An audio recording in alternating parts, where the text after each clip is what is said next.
करते हैं। सबसे पहले देखते हैं ब्रह्मांड की सामान्य अवधारणा से संबंधित प्रश्न। पहला प्रश्न है महाविस्फोट सिद्धांत संबंधित है ब्रह्मांड की उत्पत्ति से संबंधित है। ऑप्शन यहाँ पर बी सही है। महाविस्फोट सिद्धांत बिग बैंग थ्योरी ब्रह्मांड की उत्पत्ति आकाशगंगा तथा सौर मंडल की उत्पत्ति से संबंधित है। इस सिद्धांत का प्रतिपादन जार्ज लेमेंतेयर ने वर्ष 1927 में किया था, जिसे वर्ष 1949 में फ्रेड होयल ने बिग बैंग नाम दिया था। नेक्स्ट है बिग बैंग सिद्धांत निम्नलिखित के उद्भव की व्याख्या करता है, तो ये है ब्रह्मांड। ऑप्शन यहाँ पर इसमें सी सही है। महाद्वीपीय बहाव का सिद्धांत किसके द्वारा विकसित किया गया था? ए वेगेनर के द्वारा। ऑप्शन यहाँ पर इसमें भी सही है। महाद्वीपीय बहाव का सिद्धांत एल्फ्रेड वेगेनर द्वारा विकसित किया गया था। वेगेनर के अनुसार लगभग 20 करोड़ वर्ष पहले पेंजिया का विभाजन आरंभ हुआ। पेंजिया पहले दो बड़े महाद्वीपीय पिंडों लॉरेशिया और गोंडवाना लैंड क्रमशः उत्तरी व दक्षिणी भूखंडों के रूप में विभक्त हुआ। इसके बाद लॉरेशिया व गोंडवाना लैंड धीरे धीरे अनेक छोटे हिस्सों में बंट गए, जो आज के महाद्वीप के रूप हैं। नेक्स्ट है आकाशगंगा मिल्की वे वर्गीकृत की गई है सर्पिलाकार गैलेक्सी के रूप में। ऑप्शन यहाँ पर ए सही है। गैलेक्सी अनेक आकार प्रकार में दृश्य होती है। खगोलविद गैलेक्सी को मुख्यतः 3 प्रकारों में विभाजित करते हैं: अंडाकार, सर्पिलाकार और अनियमित आकार। वर्ष 2005 में स्पिट्जर स्पेस टेलीस्कोप ने आकाशगंगा के आकार के बारे में पूर्व धारणाओं एवं विभ्रम के विपरीत इस बात के स्पष्ट साक्ष्य पेश किए कि आकाशगंगा का आकार दंड सज्जित सर्पिलाकार है। हमारी आकाशगंगा के केंद्र की परिक्रमा करने में सूर्य को समय लगता है 25 करोड़ वर्ष का। ऑप्शन यहाँ पर सी सही है।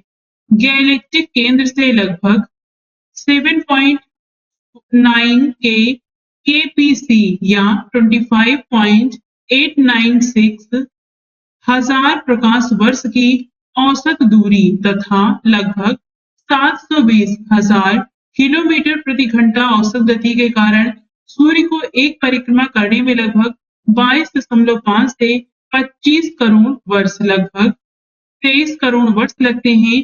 परिक्रमा की यह अवधि ब्रह्मांड वर्ष कॉस्मिक ईयर कहलाती है, अतः निकटतम यहाँ पर जो ऑप्शन होगा इसमें वो सी होगा। तारे का रंग सूचक है, तो ये उसके ताप का सूचक होता है। ऑप्शन यहाँ पर डी सही है।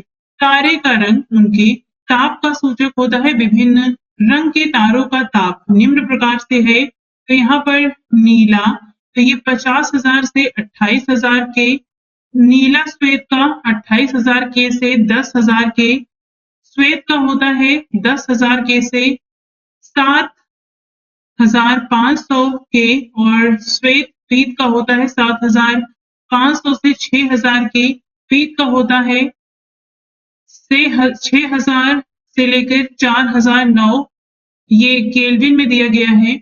नारंगी का होता है 4,009 से 3,500 केल्विन, और लाल का होता है 3500 से लेकर 2,000 के तक। तो यहाँ पर ये हमने देखा है तारों का रंग उनके ताप का सूचक है। नेक्स्ट है वह सीमा जिसके बाहर तारे आंतरिक वृत्त से ग्रसित होते हैं कहलाती है चंद्रशेखर सीमा। ऑप्शन यहाँ पर ए सही है। भारतीय अमेरिकी भौतिकविद सुब्रमण्यम चंद्रशेखर ने वर्ष 1931 में 1.44 सौरिक द्रव्यमान की वह सीमा निश्चित की थी जिसके अंदर के तारे श्वेत बामन बनते हैं और जिसके ऊपर के अवशेष द्रव्यमान वाले तारे न्यूट्रॉन स्टार या कृष्ण विवर, श्याम विवर, ब्लैक होल के रूप में परिवर्तित होते हैं। ध्यान रहे कि 1.44 सौरिक द्रव्यमान की चंद्रशेखर सीमा नोवा या सुपरनोवा विस्फोट के बाद बचे अवशेष तारे के द्रव्यमान से सुनिश्चित होती है।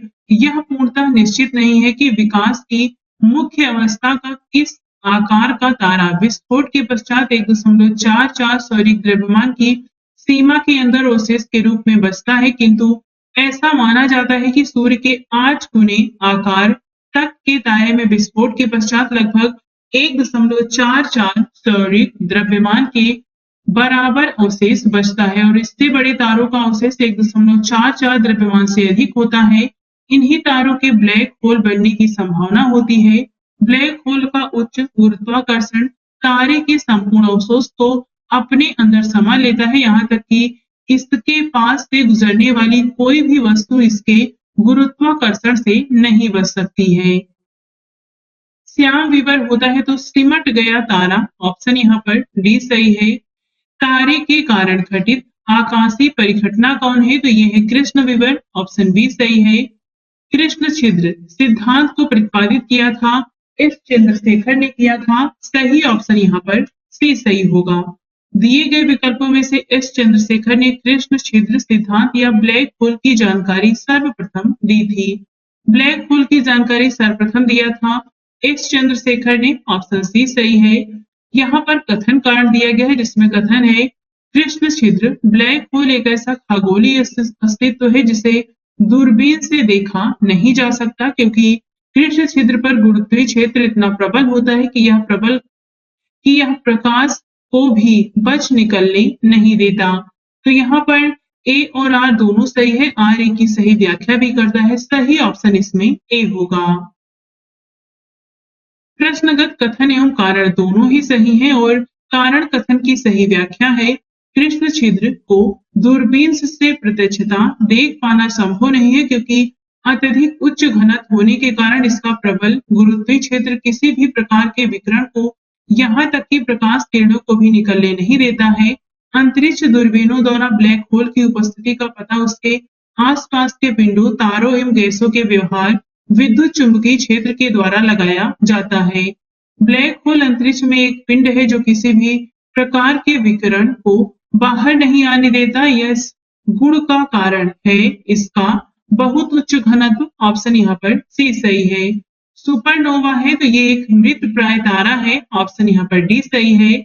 सुपरनोवा विस्फोट के पश्चात तारा मृत्यु की दशा को प्राप्त होता है, तब सुपरनोवा एक मृत प्राय तारे की विस्फोट अवस्था है। हमारे अंतरिक्ष में कितने तारामंडल हैं, तो टोटल 88, ऑप्शन यहाँ पर बी सही है। इंटरनेशनल एस्ट्रोनॉमिकल यूनियन IAU के अनुसार आकाश में कुल 88 तारामंडल है, जिसमें से अधिकांश को दक्षिणी गोलार्ध से ही देखा जा सकता है। निम्नलिखित में से कौन सी खगोलीय वस्तु नहीं है, पल्सर, भंगुर तारा, क्वासर है, कृष्ण मास्टर नहीं होता, ऑप्शन यहाँ पर सी सही है। कृष्ण मास्टर खगोलीय वस्तु नहीं है, बल्कि कृष्ण विवर या ब्लैक होल खगोलीय वस्तु है। क्वासर एक अर्ध तारकीय रेडियो स्रोत है जो पृथ्वी से लगभग 13 अरब प्रकाश वर्ष की दूरी पर स्थित है, कुछ इससे भी अधिक दूरी पर स्थित है। ये प्रकाश उत्सर्जित करते हैं, इनसे आने वाली रेडियो तरंगों से इनकी जानकारी प्राप्त की जाती है। इसी प्रकार पल्सर एक खगोलीय पिंड है जो स्पंदन के रूप में नियमित अंतराल पर रेडियो तरंगे उत्सर्जित करता रहता है। निम्नांकित में से कौन अंतरिक्ष में नहीं पाया जाता, तो ये है ब्रिटल स्टार, इसमें पाए जाते हैं पल्सर, ब्लैक होल और क्वासर। आंसर यहाँ पर हमारा बी होगा। पल्सर, क्वासर तथा ब्लैक होल तो अंतरिक्ष में पाए जाते हैं, जबकि ब्रिटल स्टार का संबंध एनीमेलिया जगत, इकाइनोडर्मेटा संघ तथा ओफ्यूरोइडिया वर्ग से है, जो समुद्री जीव स्टारफिश के समान है। ये दोनों ही समुद्री नितल पर रेंग कर चलने वाले समुद्री जीव हैं, जिन्हें मछली के समीप माना जा सकता है। अतः ब्रिटल स्टार का संबंध अंतरिक्ष से न होकर समुद्र से है। एक निश्चित आकृति में व्यवस्थित ताराओं का समूह कहलाता है, तो इसे नक्षत्र कहते हैं। ऑप्शन यहाँ पर इसमें बी सही है। खगोल शास्त्र में आकाश में दिखने वाले तारों का ऐसा समूह जो हमें एक निश्चित आकृति में व्यवस्थित प्रतीत होते हैं तथा जिन्हें एक नाम प्रदान किया गया है, तारामंडल अथवा नक्षत्र कहलाते हैं। हब्बल अंतरिक्ष टेलीस्कोप ने पहली बार एक दूरस्थ तारे की सतह की छाया भेजी है। तारे का नाम है बिटलगियूस, ऑप्शन यहाँ पर इसमें सी सही होगा। बिटलगियूस ओरियन तारा समूह का दूसरा सबसे चमकीला तारा है। यह पृथ्वी से लगभग 700 प्रकाश वर्ष की दूरी पर स्थित है। इसे 1836 ईस्वी में सर जॉन हर्शेल ने इसकी बदलती चमक को देखा। सूर्य के अतिरिक्त किसी तारे का खींचा जाने वाला यह प्रथम चित्र था। नेक्स्ट यहाँ पर कथन दिए गए हैं, इसमें बताना है कौन सा सही है। पृथ्वी और सूर्य के बीचों बीच स्थित अंतरिक्ष यान में बैठे व्यक्ति को दिखाई पड़ेगा कि आकाश स्याह काला है, तारे टिमटिमाते नहीं हैं। अंतरिक्ष यान के बाहर का ताप पृथ्वी तल के ताप से कहीं अधिक है। तो यहाँ पर तीसरा वाला गलत है, पहला और दूसरा सही है। इस प्रकार सही ऑप्शन यहाँ पर बी होगा। अंतरिक्ष यान में बैठे व्यक्ति को आकाश के काला दिखने या तारे टिमटिमाते न दिखाई देने का कारण वायुमंडलहीनता है। अंतरिक्ष यान के बाहर बाह्य आकाश का तापमान लगभग 2.7 केल्विन होता है, जो पृथ्वी तल के ताप से बहुत कम है। अतः कथन 3 असत्य है। प्रकाश वर्ष इकाई है तो ये दूरी की है, ऑप्शन यहाँ पर भी सही है। प्रकाश वर्ष लाइट ईयर वह दूरी होती है जो निर्वात में एक प्रकाश द्वारा एक वर्ष में तय की जाती है, अर्थात प्रकाश वर्ष दूरी का मात्रक होता है। तारों के मध्य की दूरी ज्ञात करने की इकाई है तो ये है प्रकाश वर्ष, ऑप्शन यहाँ पर इसमें डी सही है। निर्वात में प्रकाश द्वारा 3 इंटू 10⁵ किलोमीटर प्रति सेकंड की गति से एक वर्ष में चली गई दूरी प्रकाश वर्ष कहलाती है। प्रकाश वर्ष तारों के मध्य दूरी ज्ञात करने की इकाई है। यदि एक प्रेक्षक तारों को क्षितिज से लंबवत उठते देखता है तो वह अवस्थित होता है विषुवत रेखा पर, ऑप्शन ए सही है। तारे उत्तरी और दक्षिणी खगोली ध्रुवों के चारों ओर खगोली विषुवत रेखा के समानांतर चक्कर लगाते दिखाई देते हैं। उत्तरी एवं दक्षिणी खगोलीय ध्रुव भौगोलिक उत्तरी एवं दक्षिणी ध्रुवों के ठीक ऊपर स्थित होते हैं तथा खगोलीय विषुवत रेखा पृथ्वी की विषुवत रेखा के लगभग ऊपर एवं ध्रुवों के सदैव 90 डिग्री पर स्थित होती है और यह क्षितिज पर पूर्व एवं पश्चिम के बिंदुओं से अंतररोध करती है। खगोलीय ध्रुवों के अंशों की संख्या क्षितिज की विषुवत रेखा के अक्षांशों के बराबर होती है। अतः यदि कोई प्रेक्षक तारों को क्षितिज से लंबवत उठते हुए देखता है तो निश्चित ही वह विषुवत रेखा पर है। एक व्यक्ति काली अंधेरी रात में रेगिस्तान में अकेला खड़ा था। उसे अपने गांव जाना था जो वहां से पूर्व में 5 किलोमीटर की दूरी पर था। उसके पास दिशा ज्ञान के लिए कोई यंत्र नहीं था। उसने ध्रुव तारे को पहचान लिया। अब उसको गांव पहुंचने के लिए निम्नलिखित में से कौन सा मार्ग अपनाना अधिक सुविधाजनक होगा? ध्रुव तारे को अपनी बाईं ओर रख कर चले, ऑप्शन यहाँ पर इसमें सी सही है। ध्रुव तारा उत्तर दिशा में चमकता है ता पूर्व की ओर जाने के लिए ध्रुव तारे को अपनी बाईं ओर रख कर चलना होगा। जिस तारामंडल के तारे ध्रुव तारे की ओर संकेत करते हैं वह है सप्तऋषि, ऑप्शन यहाँ पर इसमें ए सही होगा। ध्रुव तारे का संकेत सप्तऋषि तारामंडल से प्राप्त होता है। निम्नलिखित में से कौन अंतरिक्ष शब्दावली से संबंधित नहीं है? टेलीमीटरिंग, टिस लूनर, भारहीनता, वाइट नहीं होता, आंसर यहाँ पर डी है। वाइट कंप्यूटर प्रणालियों में 8 द्विआधारी अंकों वाली इकाई होती है। अधिकांश कंप्यूटरों में इसका प्रयोग अक्षरों, संख्याओं और प्रतीक चिन्हों को प्रदर्शित करने में किया जाता है। बाकी सभी का संबंध अंतरिक्ष से है। कभी कभी समाचारों में event horizon, singularity, string theory और स्टैंडर्ड मॉडल जैसे शब्द किस संदर्भ में आते हैं? ब्रह्मांड का प्रेक्षण और बोध के लिए, ऑप्शन यहाँ पर ए सही है। प्रश्न में दिए गए शब्द ब्रह्मांड का प्रेक्षण और बोध के संदर्भ में समाचारों में आते हैं।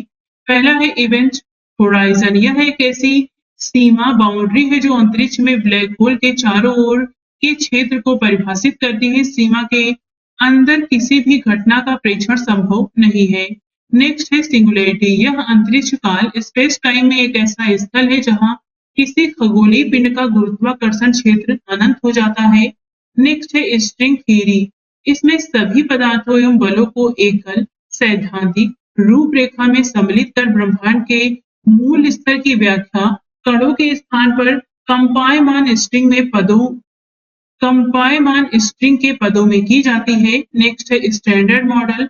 कण भौतिकी का स्टैंडर्ड मॉडल एक ऐसा सिद्धांत है जिसमें ब्रह्मांड में ज्ञात 4 मूल बलों में से 3 विद्युत चुम्बकीय दुर्बल एवं प्रबल की व्याख्या की जाती है तथा सभी ज्ञात मूल कणों का वर्गीकरण किया जाता है। निम्नलिखित में से कौन एक समय पर प्राकृतिक इकाई नहीं है? तो उष्णकटिबंधीय वर्ष चंद्रमास दिवस है, मानक समय नहीं है। ऑप्शन यहाँ पर सी सही होगा। मानक समय किसी देश का आधिकारिक प्रामाणिक समय होता है जो किसी देशांतर रेखा द्वारा निर्धारित किया जाता है।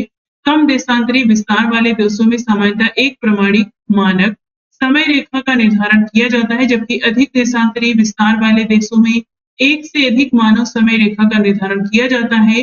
भारत में 82.5 डिग्री ईस्ट देशांतर रेखा प्रामाणिक समय रेखा है। अब देखते हैं सौर मंडल से संबंधित प्रश्नों को। पहला है, निम्नलिखित में से कौन सा सौर मंडल का भाग नहीं है? तो क्षुद्र ग्रह धूमकेतु होते हैं, निहारिका नहीं है। आंसर यहाँ पर डी सही है। सौर मंडल का निर्माण लगभग 4.53 से 4.58 लगभग 4.6 बिलियन वर्ष पूर्व हुआ था। सौर मंडल में सूर्य, तारा और ऐसे खगोलीय पिंड सम्मिलित होते हैं जो गुरुत्वाकर्षण बल द्वारा उससे जुड़े रहते हैं। इनमें ग्रह, बौने ग्रह, प्राकृतिक उपग्रह, क्षुद्र ग्रह, उल्काएं, धूमकेतु और खगोलीय धूल आदि शामिल है, जबकि निहारिका सौर मंडल का भाग नहीं होता है। यह किसने सर्वप्रथम प्रतिपादित किया कि सूर्य हमारे सौर मंडल का केंद्र है और पृथ्वी उसकी परिक्रमा कहती है? तो यह है कॉपरनिकस। ऑप्शन यहाँ पर इसमें डी सही है। 1514 ईस्वी में एक हस्तलिखित निबंध में कॉपरनिकस ने उस सिद्धांत का प्रतिपादन किया था जिसमें कहा गया था कि सूर्य ब्रह्मांड के केंद्र में है तथा पृथ्वी उसकी परिक्रमा करती है। उल्लेखनीय है कि 6ठी सदी ईस्वी के प्रसिद्ध भारतीय खगोलविद वराह मिहिर ने इससे लगभग 1000 वर्ष पूर्व भी बता दिया था कि चंद्रमा पृथ्वी का परिक्रमा करती है और परिक्रमा लगाता है और पृथ्वी सूर्य की परिक्रमा करती है। नेक्स्ट है, वैज्ञानिक जिन्होंने सर्वप्रथम खोज की कि पृथ्वी सूर्य के चारों ओर घूमती है, ये है कॉपरनिकस। ऑप्शन यहाँ पर सी सही है। किस वैज्ञानिक ने पहली बार कहा था कि पृथ्वी सूर्य के चारों ओर चक्कर लगाती है और पृथ्वी ब्रह्मांड का केंद्र बिंदु नहीं है? तो ये है कॉपरनिकस। ऑप्शन यहाँ पर बी सही है। किसने सर्वप्रथम यह स्थापित किया कि सभी ग्रह सूर्य की परिक्रमा करते हैं? तो ये है निकोलस कॉपरनिकस। ऑप्शन यहाँ पर इसमें ए सही होगा। हमारे सौर परिवार के संदर्भ में निम्नलिखित में से कौन सा कथन सही है? हमारे सौर परिवार के सभी ग्रहों में पृथ्वी सघनतम है। ऑप्शन यहाँ पर ए सही है। इसके बारे में आप डिटेल से यहाँ पर स्वयं से भी देख सकते हैं। अगला प्रश्न है, सौर मंडल में ग्रहों की संख्या है? तो 9। ऑप्शन यहाँ पर भी सही होगा। ये यहाँ पर वर्तमान समय के अनुसार देख लें। सौर मंडल में ग्रहों की संख्या पूर्व मान्यता के अनुसार 9 थी, जो सूर्य से बढ़ती हुई दूरी के क्रम में इस प्रकार है: बुध, शुक्र, पृथ्वी, मंगल, बृहस्पति, शनि, यूरेनस, नेपच्यून और प्लूटो। यहाँ पर बाद में प्लूटो को हटा दिया गया। इसके बाद में अब जो ग्रहों की संख्या हो गई है ये 8 है, तो आपको वर्तमान समय में 8 याद रखना है और ये प्लूटो अब 9वां ग्रह है।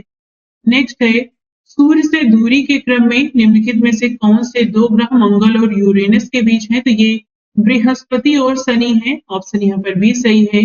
निम्नलिखित ग्रहों को उनकी सूर्य से दूरी के बढ़ते क्रम में व्यवस्थित करना है, तो ये होगा यहाँ पर पृथ्वी, बृहस्पति, यूरेनस और प्लूटो। यहाँ पर ऑप्शन ए सही है। सूर्य तथा पृथ्वी के मध्य ग्रह हैं, तो ये बुध और शुक्र होते हैं। ऑप्शन यहाँ पर सी सही है। पृथ्वी स्थित है, तो ये शुक्र एवं मंगल के मध्य है। ऑप्शन यहाँ पर ए सही है। ग्रहों के बारे में निम्नलिखित में से क्या सत्य है? ये अप्रकाशवान होते हुए भी चमकते हैं। ऑप्शन यहाँ पर बी सही है। एक तरफ विशेष लक्षण दिया गया है सूची 1 में। सूची 2 में ग्रह का नाम है मिलान करके बताना है कौन सा इसमें से सही होगा।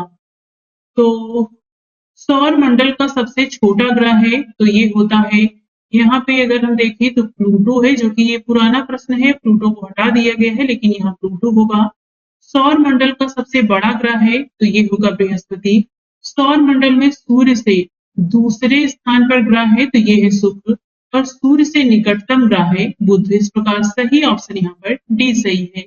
यहाँ पर आप इसे डिटेल से देख सकते हैं। सूर्य के निकटतम ग्रह है तो ये बुध है, ऑप्शन ए सही है। निम्नलिखित में से कौन सा सुमेलित नहीं है?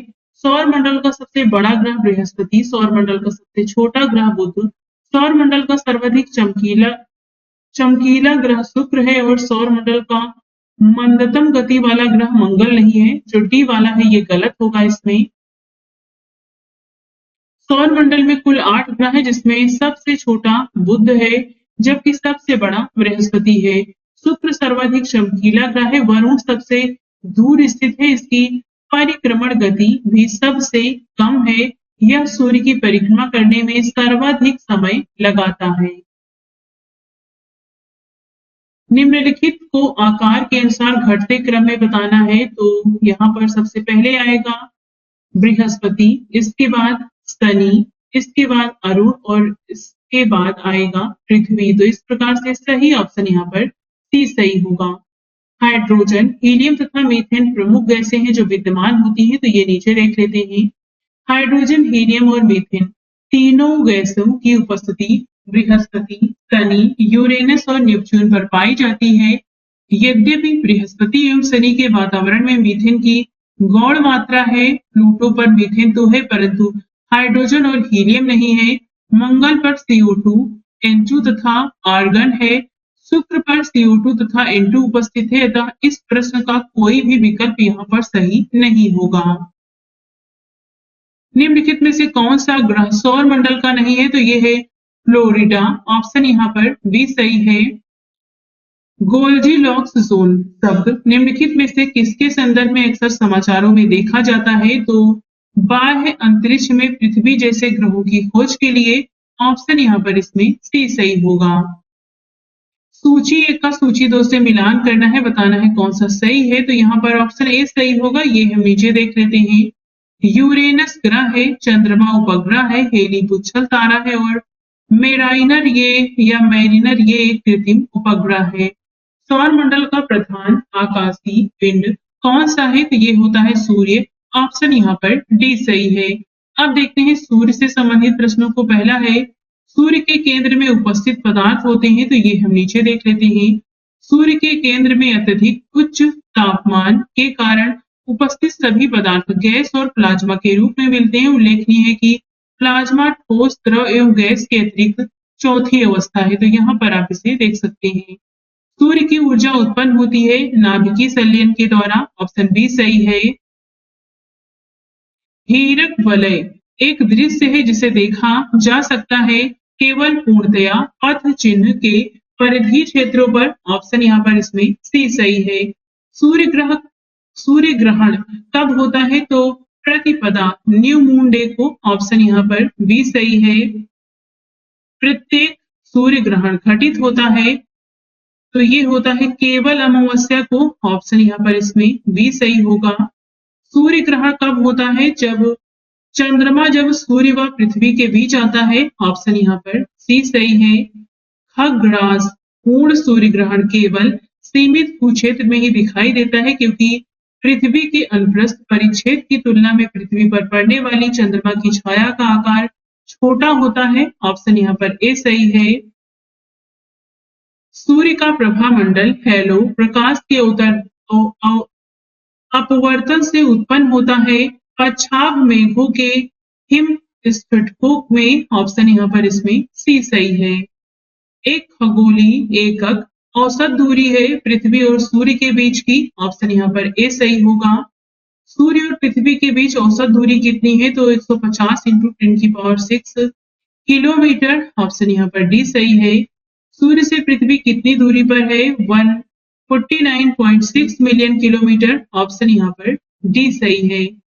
पृथ्वी सूर्य से निकटतम दूरी पर होता है तो 3 जनवरी को, ऑप्शन यहाँ पर ए सही होगा। सूर्य का आकार पृथ्वी से कितने गुना बड़ा है, तो लगभग 109, ऑप्शन यहाँ पर इसमें सी सही है। अब देखते हैं बुध से संबंधित प्रश्नों को। पहला है, बुध ग्रह सूर्य के चारों ओर दीर्घवृत्तीय कक्षा में परिक्रमा कर रहा है, जैसा कि आकृति में दर्शाया गया है। जिस बिंदु पर बुध की गतिज ऊर्जा अधिकतम होगी वह होगा, तो ये होगा यहाँ पर ए से, ऑप्शन यहाँ पर इसमें ए सही है।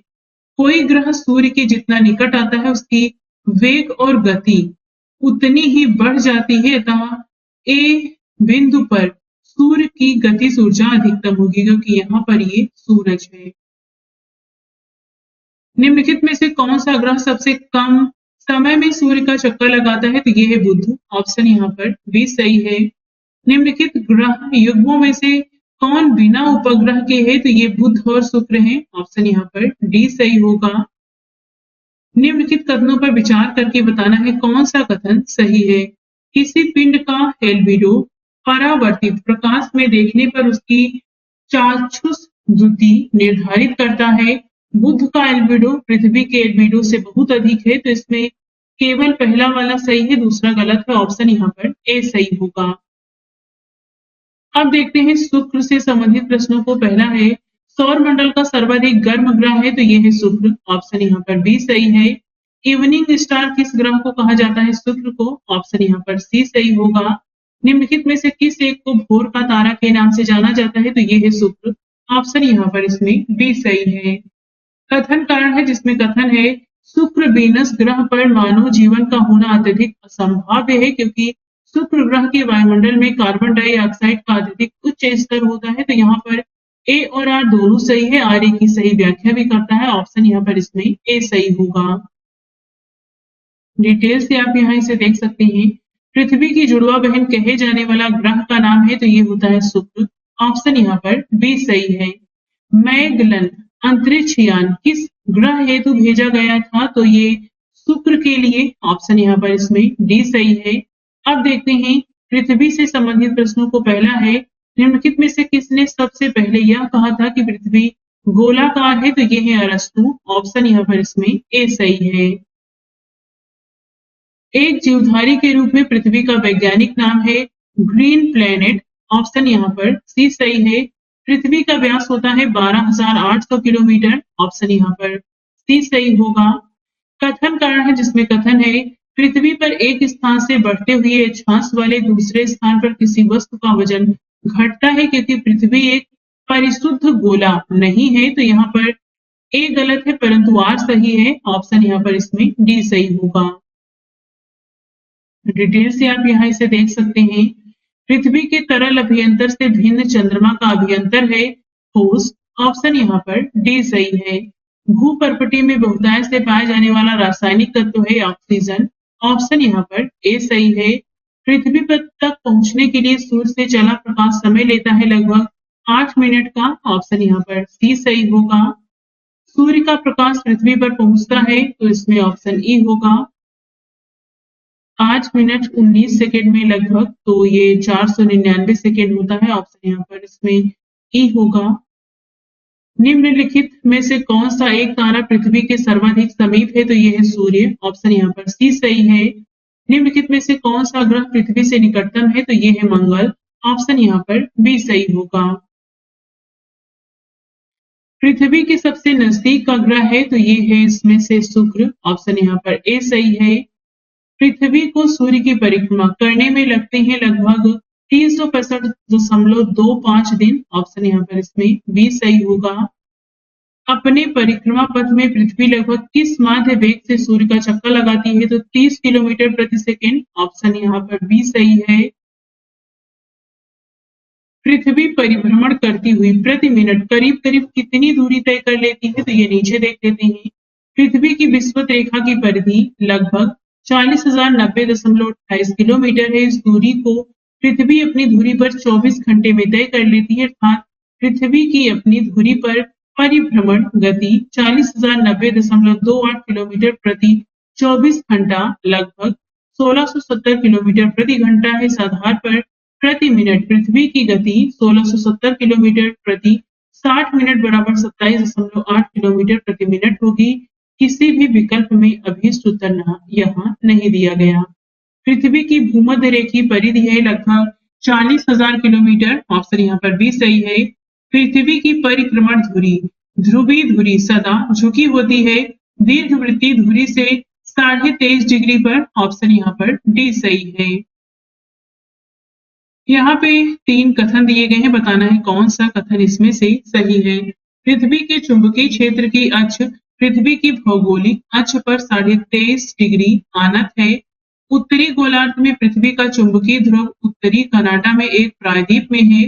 पृथ्वी की चुंबकीय विषुवत रेखा दक्षिण भारत में थुम्पा से गुजरती है। तो यहाँ पर केवल तीसरा वाला सही है, पहला दूसरा गलत है, ऑप्शन यहाँ पर इसमें डी सही होगा। इसे डिटेल से देखना है तो आप यहाँ पर इसे स्वयं से देख सकते हैं, इसका आप वीडियो को रोक करके स्वयं से पढ़ सकते हैं। नेक्स्ट है निम्नलिखित कथनों पर विचार करके बताना है कौन सा कथन इसमें से सही है। पृथ्वी के अक्ष के उत्तरी सिरे को उत्तरी ध्रुव कहते हैं। 45 डिग्री अक्षांश की लंबाई विषुवत रेखा की आधी होती है। पृथ्वी के अक्ष की समांतरता है। अपसौर अवस्था में पृथ्वी के परिभ्रमण की गति तीव्र होती है। तो यहाँ पर पहला और तीसरा सही है, दूसरा चौथा गलत है। इस प्रकार सही ऑप्शन यहाँ पर डी होगा।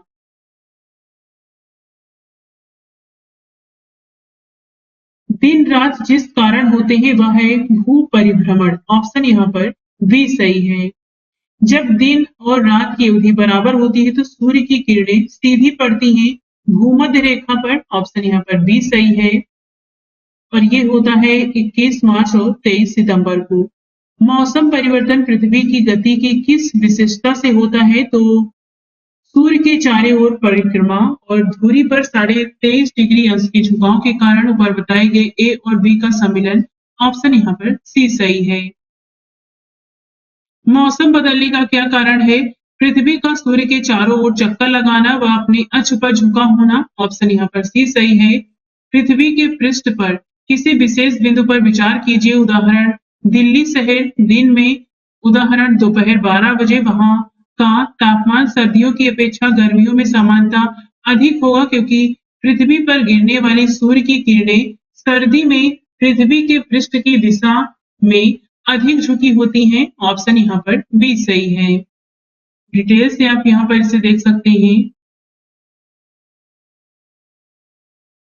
अगर सूर्य और पृथ्वी के बीच की दूरी 1/4 कम हो जाए तो सबसे अधिक संभावना किस बात की होगी? हमारे वर्ष की अवधि कम हो जाएगी, ऑप्शन यहाँ पर सी सही है। नेक्स्ट यहाँ पर कथन काट दिया गया है जिसमें कथन है कृत्रिम उपग्रह हमेशा पृथ्वी से पूर्वी दिशा में छोड़े जाते हैं क्योंकि पृथ्वी पश्चिम से पूर्व की ओर चक्कर लगाती है और इसलिए उपग्रह को निकास वेग मिल जाता है। तो यहाँ पर ए गलत है परंतु आर सही है, ऑप्शन इसमें यहाँ पर डी होगा। पृथ्वी के परितः घूमने वाले कृत्रिम उपग्रह से बाहर गिराई गई गेंद पृथ्वी के परितः उपग्रह के समान आवर्तकाल के साथ उसी की कक्षा में घूमती रहेगी, ऑप्शन यहाँ पर डी सही होगा। नेक्स्ट है पृथ्वी की आंतरिक परत निफे के निर्माण में किन तत्वों की प्रचुरता है? तो इसमें निकेल और फेरम, ऑप्शन यहाँ पर इसमें डी सही है। पृथ्वी ग्रह की संरचना में फ्लावर मैंटल के नीचे क्रोड यानी कोर निम्नलिखित में से किस एक से बना है? लौह से, ऑप्शन यहाँ पर सी सही होगा। विश्व पृथ्वी दिवस कब मनाया जाता है? 22 अप्रैल को, ऑप्शन यहाँ पर ए सही है। विश्व पृथ्वी दिवस कब मनाया जाता है? 22 अप्रैल को। पृथ्वी का अक्ष जिस कोण पर झुका हुआ है वह है 23.5 डिग्री, ऑप्शन यहाँ पर ए सही है। नेक्स्ट यहाँ पे 3 कथन दिए गए हैं, बताना है कौन सा सही है। पृथ्वी का चुंबकीय क्षेत्र हर कुछ 100,000 सालों में उत्क्रमित हुआ है। पृथ्वी जब 4,000 मिलियन वर्षों से भी अधिक पहले बनी तो ऑक्सीजन 54% था और कार्बन डाइऑक्साइड नहीं थी। जब जीवित जीव पैदा हुए उन्होंने पृथ्वी के आरंभिक वायुमंडल को बदल दिया। तो यहाँ पे बताना है कौन सा सही है।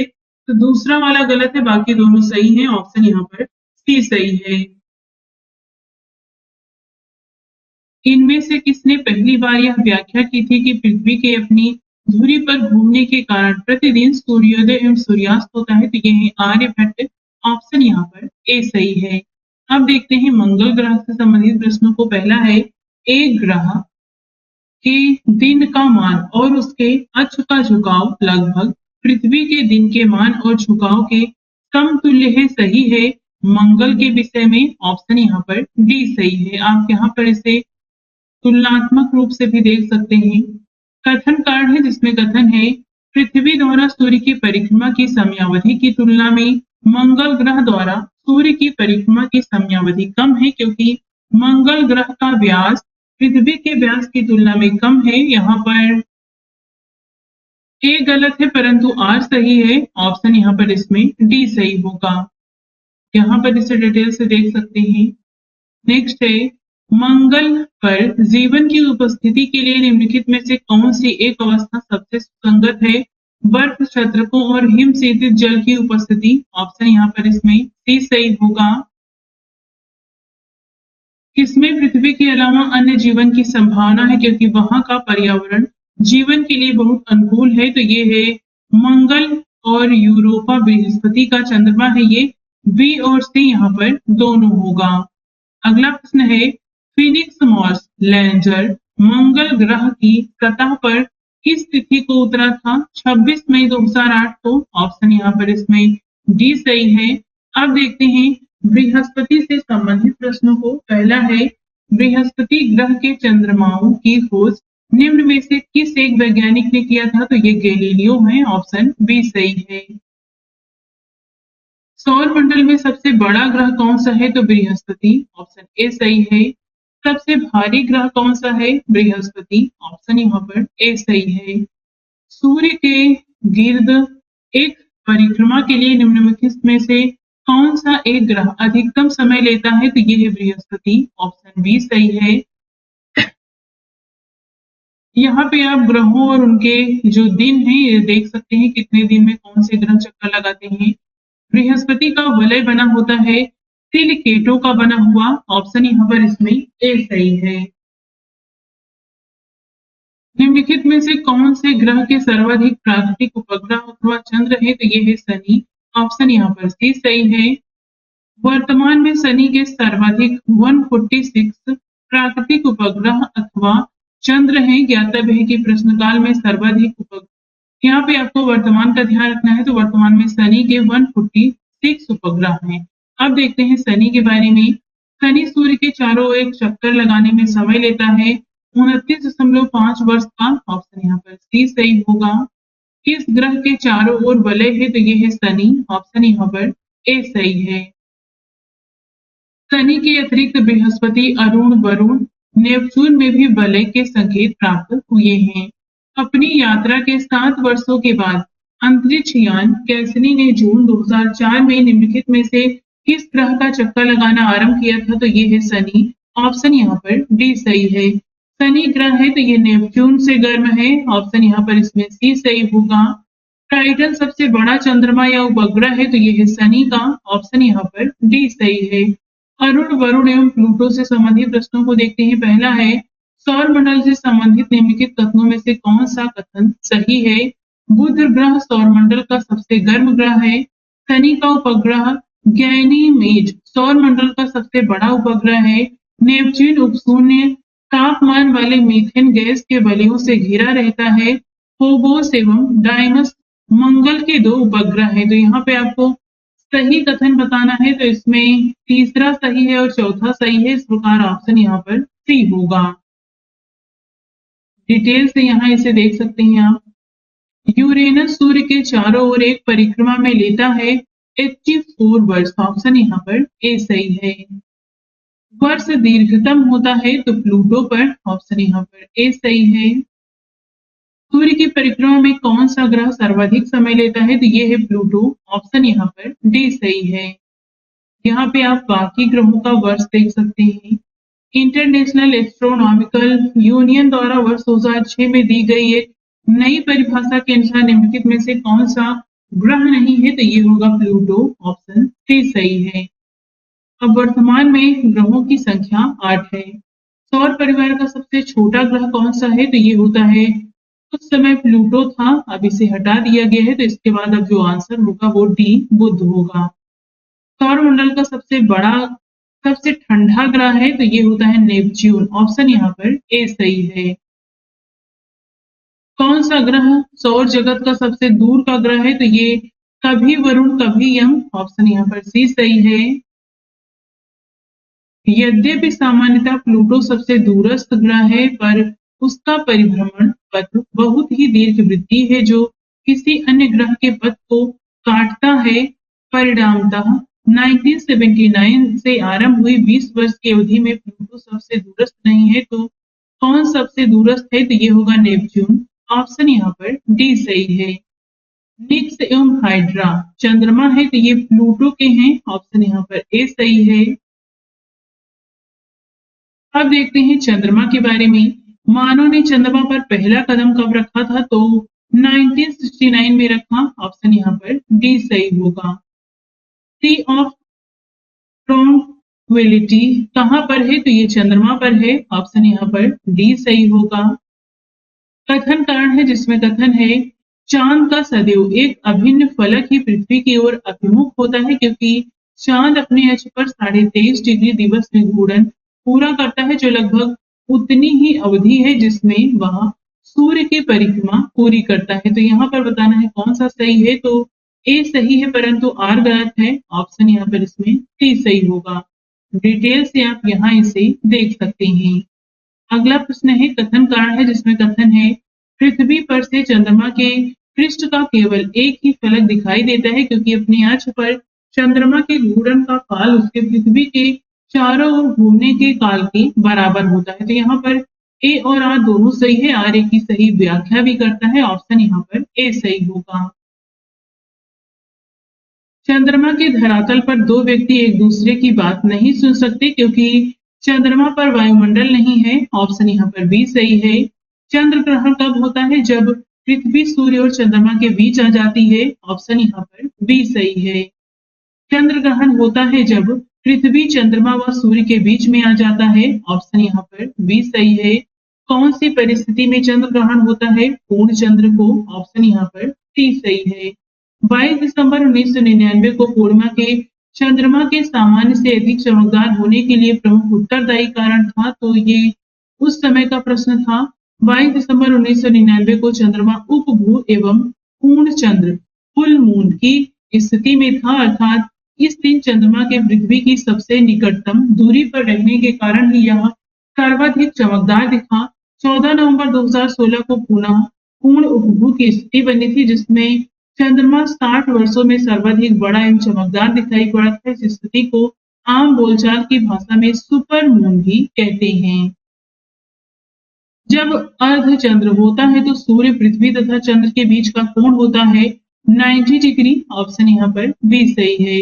बेमोल को चुनिए, बेमेल को चुनिए, तो मंगल, बुध, पृथ्वी ये सभी ग्रह हैं, लेकिन ये जो चंद्रमा है यह एक उपग्रह है पृथ्वी का, तो इसका सी होगा यहाँ पर।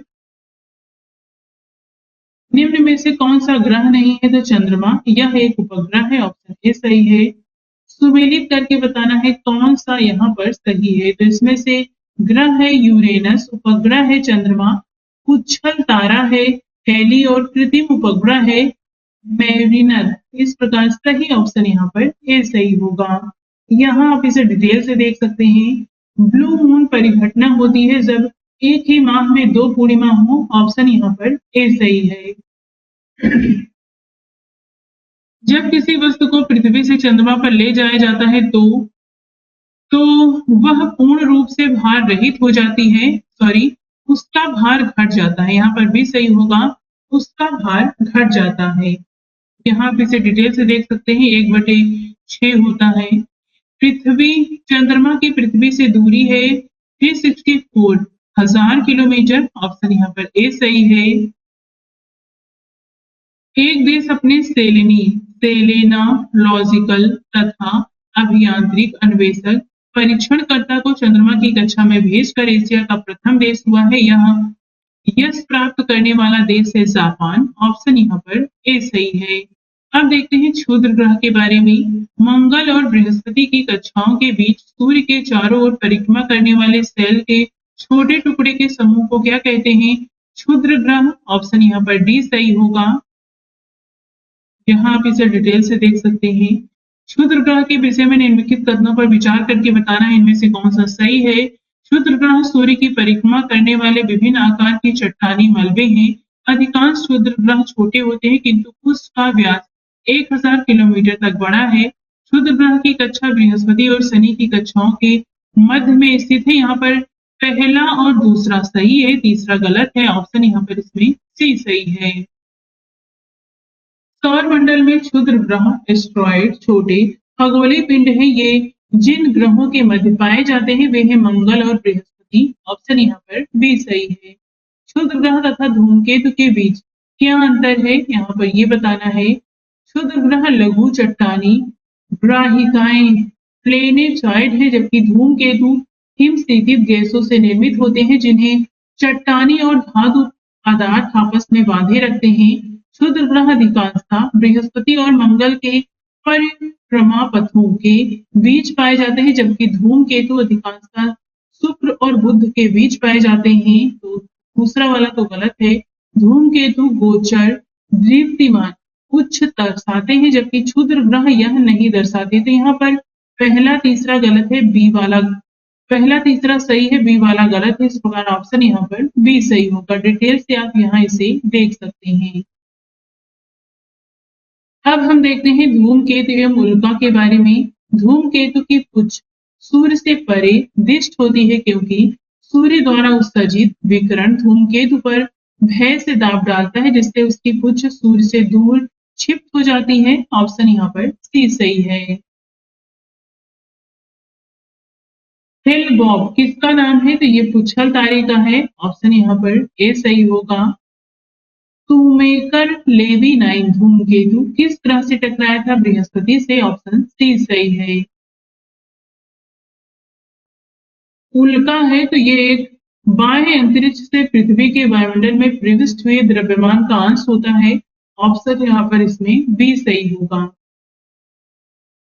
पृथ्वी के अंतर्गत अक्षांश से संबंधित प्रश्नों को देखते हैं। पहला है एक अक्षांश की वही एक स्थान की जो सही अक्षांशीय स्थिति हो सकती है वह है 45 डिग्री दक्षिण। ऑप्शन यहाँ पर सी सही है।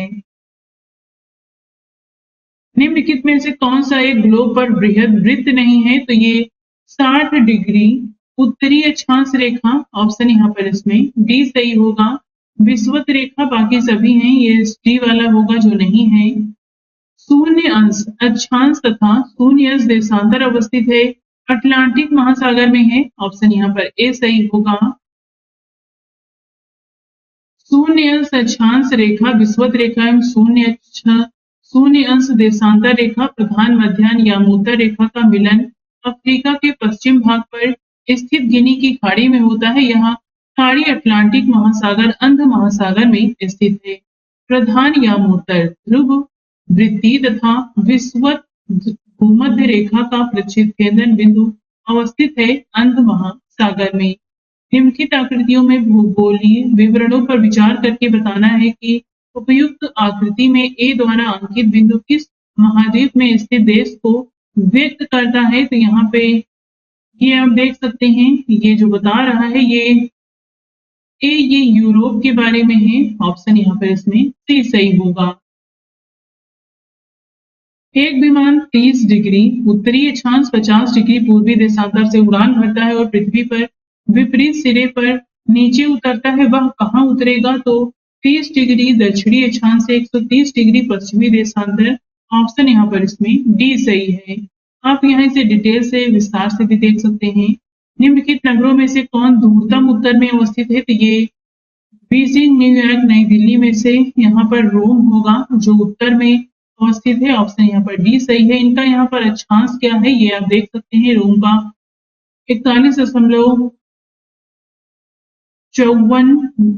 41 डिग्री 54 मिनट नॉर्थ है, तो बाकी का आप यहाँ देख सकते हैं। सर्वाधिक उत्तरी दक्षिणी अक्षांशीय लंबाई वाली सीमा वाला देश है तो ये है चिली। ऑप्शन यहाँ पर बी सही होगा। ग्लोब पर 1 डिग्री के अंतराल पर खींची गई छांस रेखाएं कितनी हैं? तो ये 179 है। ऑप्शन यहाँ पर सी सही होगा। अब देखते हैं देशांतर से संबंधित प्रश्नों को। पहला है काहिरा का समय ग्रीनविच से 2 घंटा आगे है, अतः यह स्थित होगा 30 डिग्री पूर्वी देशांतर पर। ऑप्शन बी सही है। जब 82.5 डिग्री पूर्वी देशांतर पर मध्याह्न हो तब प्रातः के 6:30 किस देशांतर या अंश पर बजेंगे? तो ये 0 डिग्री पूर्व या पश्चिम पर। ऑप्शन यहाँ पर सी सही है। यदि दो स्थानों की स्थिति में 90 डिग्री देशांतर का अंतर है तब दोनों स्थानों के बीच समयांतर होगा 6 घंटे का। ऑप्शन यहाँ पर बी सही है। जब ग्रीनविच में मध्याह्न है, एक जगह का स्थानीय समय 5 बजे सायं है, निम्नलिखित में से वह कौन सा यामोत्तर है जिस पर उपर्युक्त जगह अवस्थित है? तो ये है 75 डिग्री पूर्व। ऑप्शन यहाँ पर ए सही है। यहाँ आप इसे डिटेल से देख सकते हैं।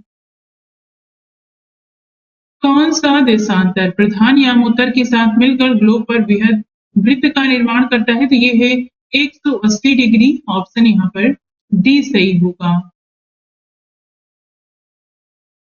नई सहस्त्राब्दी के सूर्योदय की प्रथम किरण भारत के किस एक यामोत्तर में दिखाई देगी? तो 93 डिग्री 30 मिनट ईस्ट। ऑप्शन यहाँ पर डी सही होगा। किसी स्थान का मानक समय स्टैंडर्ड टाइम निर्धारित करने का आधार होता है प्रधान माध्याह्न रेखा। ऑप्शन यहाँ पर डी सही होगा। ये जो प्रधान माध्याह्न रेखा है ये जिन देशों से गुजरती है ये देख लेते हैं। तो ये हैं United Kingdom, France, Spain, Algeria, Mali, Burkina Faso, Togo और घाना। टोटल आज 8 देशों से प्रधान माध्याह्न रेखा होकर गुजरती है। प्रधान यामोत्तर नहीं गुजरती तो नाइजर से। ऑप्शन यहाँ पर सी होगा। प्रधान यामोत्तर गुजरती है तो ये अल्जीरिया और फ्रांस से। ऑप्शन यहाँ पर ए सही है। निम्नलिखित में से किनका समय जीएमटी के समान है? तो अक्रा, डबलिन, मैड्रिड। 1, 2, 3 होगा, लिस्बन का नहीं है। ऑप्शन सॉरी, अक्रा, डबलिन, मैड्रिड का नहीं है, लिस्बन का है। तो 1, 2 और 4 होगा। ऑप्शन यहाँ पर इसमें सी सही है। यहाँ आप इसे डिटेल से देख सकते हैं। किसी एक क्षण निम्नलिखित नगरों में से किस एक में घड़ी समय अन्य 3 नगरों की घड़ी के समयों के समान नहीं होता? तो ये आदिस बाबा इथियोपिया का होगा। ऑप्शन यहाँ पर डी सही होगा। जिनका समान है ये है लंदन यूके, लिस्बन पुर्तगाल, अक्रा घाना का। ये सभी यहाँ पर आप देख सकते हैं। अगला प्रश्न है ग्रीनविच की देशांतर रेखा से पूर्व या पश्चिम में स्थित होने के आधार पर निम्नलिखित देशों का मानक समय ग्रीनविच माध्य समय से या तो आगे है या पीछे है। ग्रीनविच माध्य समय से आगे से पीछे के क्रम की दृष्टि से देशों के मानक समय का निम्नलिखित में से कौन सा सही क्रम है? तो ये होगा सबसे पहले आएगा जापान, इसके बाद इराक, इसके बाद ग्रीस, इसके बाद क्यूबा और इसके बाद कोस्टा रिका। इस प्रकार से सही ऑप्शन यहाँ पर ए होगा। बाकी आप यहाँ इसे डिटेल से देख सकते हैं। कितने घंटे आगे हैं, कितने घंटे पीछे हैं। जब आईएसटी यामोत्तर पर दोपहर होती है तब धरती पर एक अन्य स्थान पर लोग अपनी सुबह 6 बजे की चाय ले रहे होते हैं। उस स्थान का देशांतर है 7 डिग्री 30 मिनट वेस्ट। ऑप्शन यहाँ पर इसमें बी होगा। ग्रीनविच से दोपहर 12 बजे एक तार भेजा गया। तार संप्रेषित करने में 12 मिनट का समय लगा। वह एक नगर में 6 बजे सायं को पहुंचा। नगर का देशांतर होगा 87 डिग्री पूर्व। ऑप्शन यहाँ पर बी सही है। अंतरराष्ट्रीय दिनांक रेखा इंटरनेशनल डेट लाइन खींची जाती है प्रशांत महासागर से होकर। ऑप्शन यहाँ पर इसमें सी सही होगा। कथन कारण है जिसमें कथन है तिथि निर्धारक रेखा पर ग्रीनविच से 12 घंटे का अंतर है क्योंकि तिथि निर्धारक रेखा 180 डिग्री देशांतर पर स्थित है। यहाँ पर ए और आर दोनों सत्य है। आर ए की सही व्याख्या भी करता है। ऑप्शन यहाँ पर ए सही है। ग्लोब पर दो स्थानों के बीच न्यूनतम दूरी नहीं होती है, तो ये है अंतरराष्ट्रीय तिथि रेखा पर। ऑप्शन यहाँ पर डी होगा। यदि पृथ्वी के घूर्णन की दिशा उत्क्रमित कर दी जाए तो जब अंतरराष्ट्रीय तिथि रेखा पर दोपहर हो तो भारतीय मानक समय क्या होगा? 6:30 6:30 ऑप्शन यहाँ पर इसमें ए सही होगा। बाकी आप यहाँ इसे डिटेल से देख सकते हैं। निम्नलिखित में से कौन सा एक जल डमरू मध्य अंतरराष्ट्रीय तिथि रेखा के सर्वाधिक निकट स्थित है? तो ये होगा बेरिंग जल डमरू मध्य। ऑप्शन यहाँ पर इसमें बी सही है।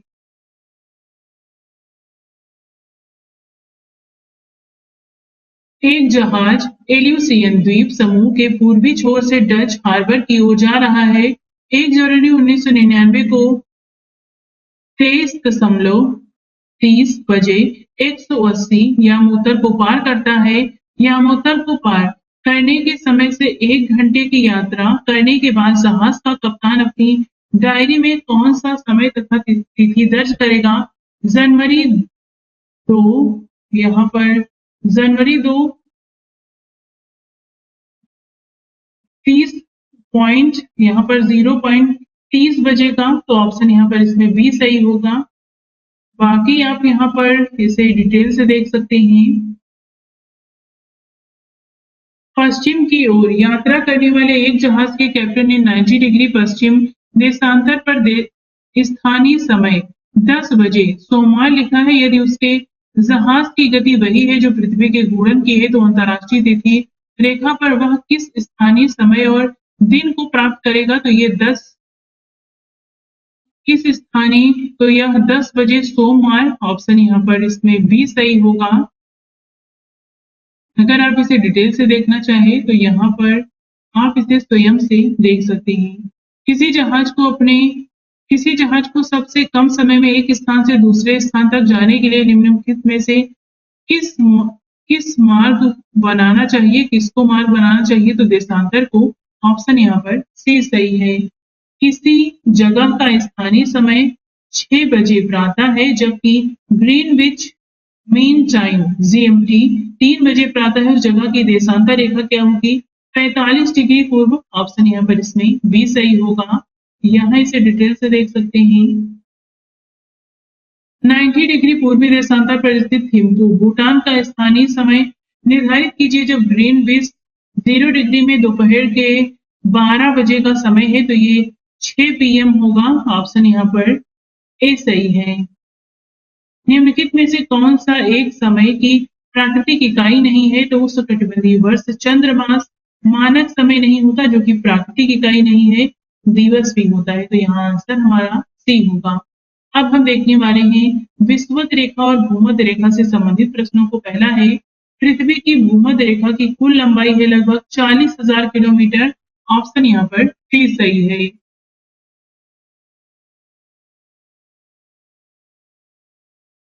निम्नलिखित समूहों में से किस एक के देशों में से भूमध्य रेखा गुजरती है? तो ये कोलंबिया, केन्या और इंडोनेशिया। ऑप्शन यहाँ पर बी सही है। स्थल एवं जल पर विषुवत रेखा कुल 13 देशों से होकर गुजरती है। इनका विवरण है साओ टोमो और प्रिंसिप, गैबन, कांगो गणराज्य, कांगो लोकतांत्रिक गणराज्य, Uganda, Kenya, Somalia, Maldives, Indonesia, Kiribati, Ecuador, Colombia और ब्राजील। स्पष्ट है कि केन्या, इंडोनेशिया, कोलंबिया को समाहित करने वाला विकल्प भी यहाँ पर सही होगा। तो टोटल ये 13 देश है जिनसे विषुवत रेखा होकर गुजरती है। विषुवत रेखा निम्न में से किस देश से नहीं गुजरती? तो ये मैक्सिको होगा। ऑप्शन यहाँ पर इसमें बी सही है। निम्नलिखित में से किन देशों से होकर भूमध्य रेखा नहीं गुजरती? तो जिनमें से नहीं गुजरती ये होगा भूमध्य रेखी गिनी और रवांडा। जिससे गुजरती है ये है गैबन और सोमालिया। आंसर यहाँ पर डी सही है। भूमध्य रेखा निम्नलिखित में से किस देश से होकर नहीं गुजरती है? तो केन्या, इंडोनेशिया, ब्राजील से गुजरती है, मैक्सिको से नहीं गुजरती। ऑप्शन यहाँ पर बी होगा।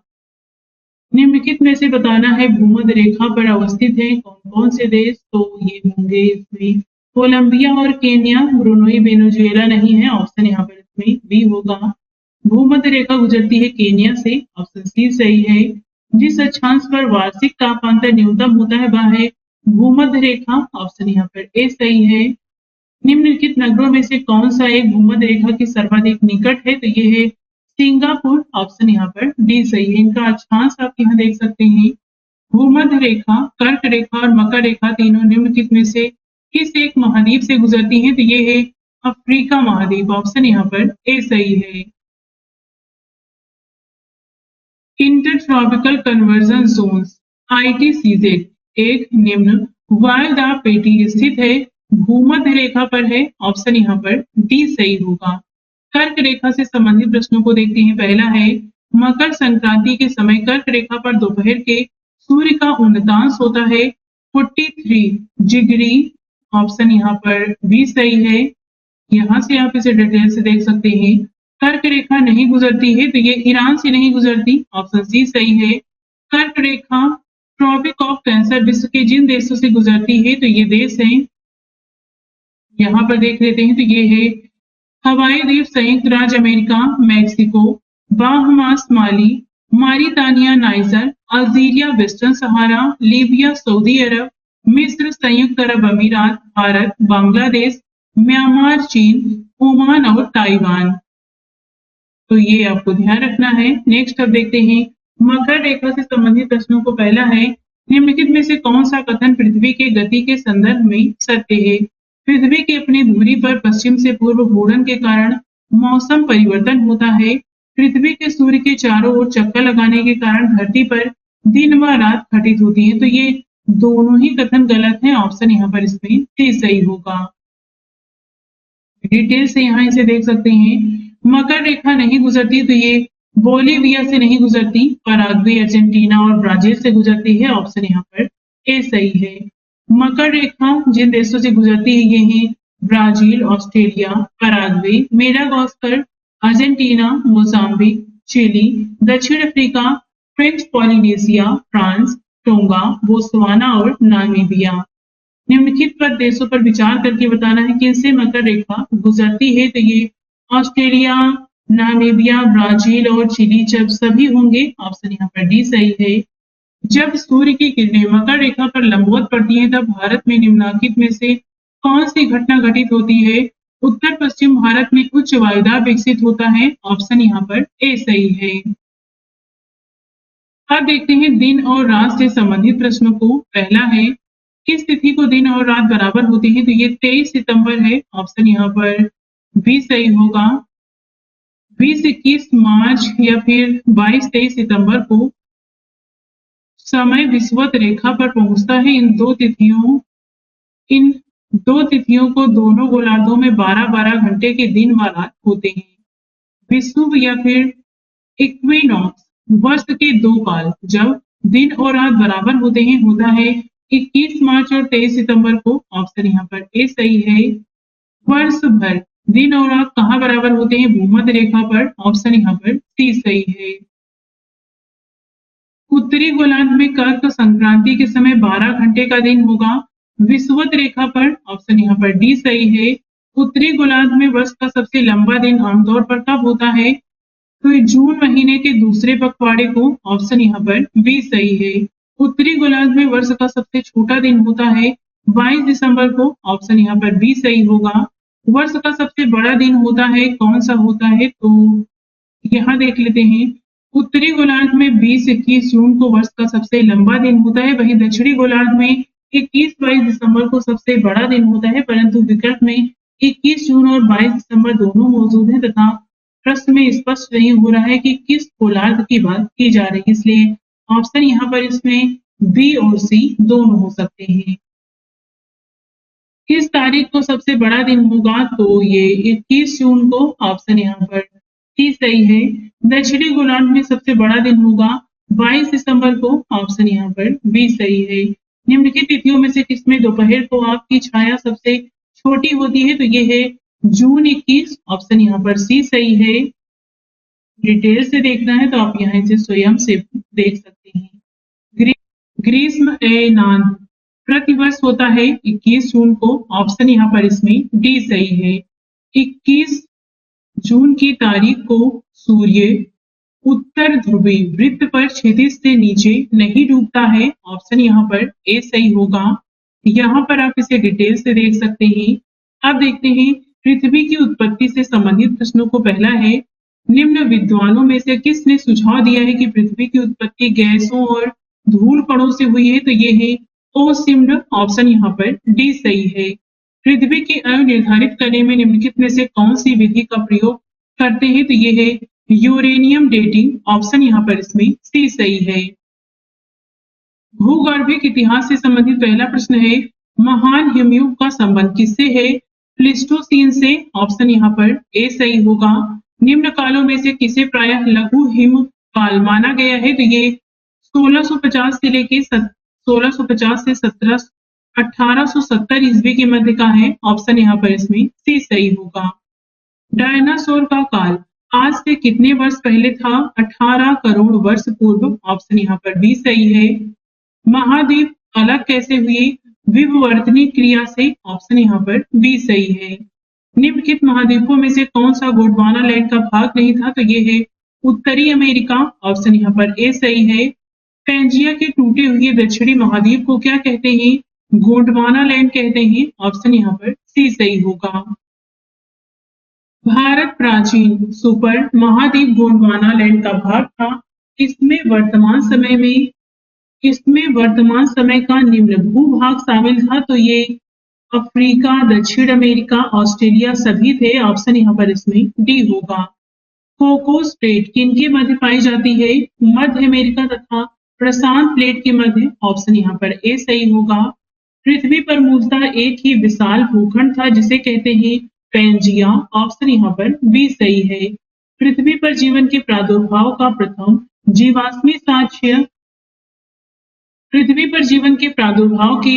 जीवाश्मी साक्ष्य आर्कियन इयॉन के प्रारंभिक काल के हैं, जो कि अति सूक्ष्म जीवों के जीवाश्म है। प्रश्नगत विकल्पों में मिलियन शब्द का प्रयोग किया है, जो कि गलत है, और ये लगभग 3.5 बिलियन वर्ष पूर्व की बात है।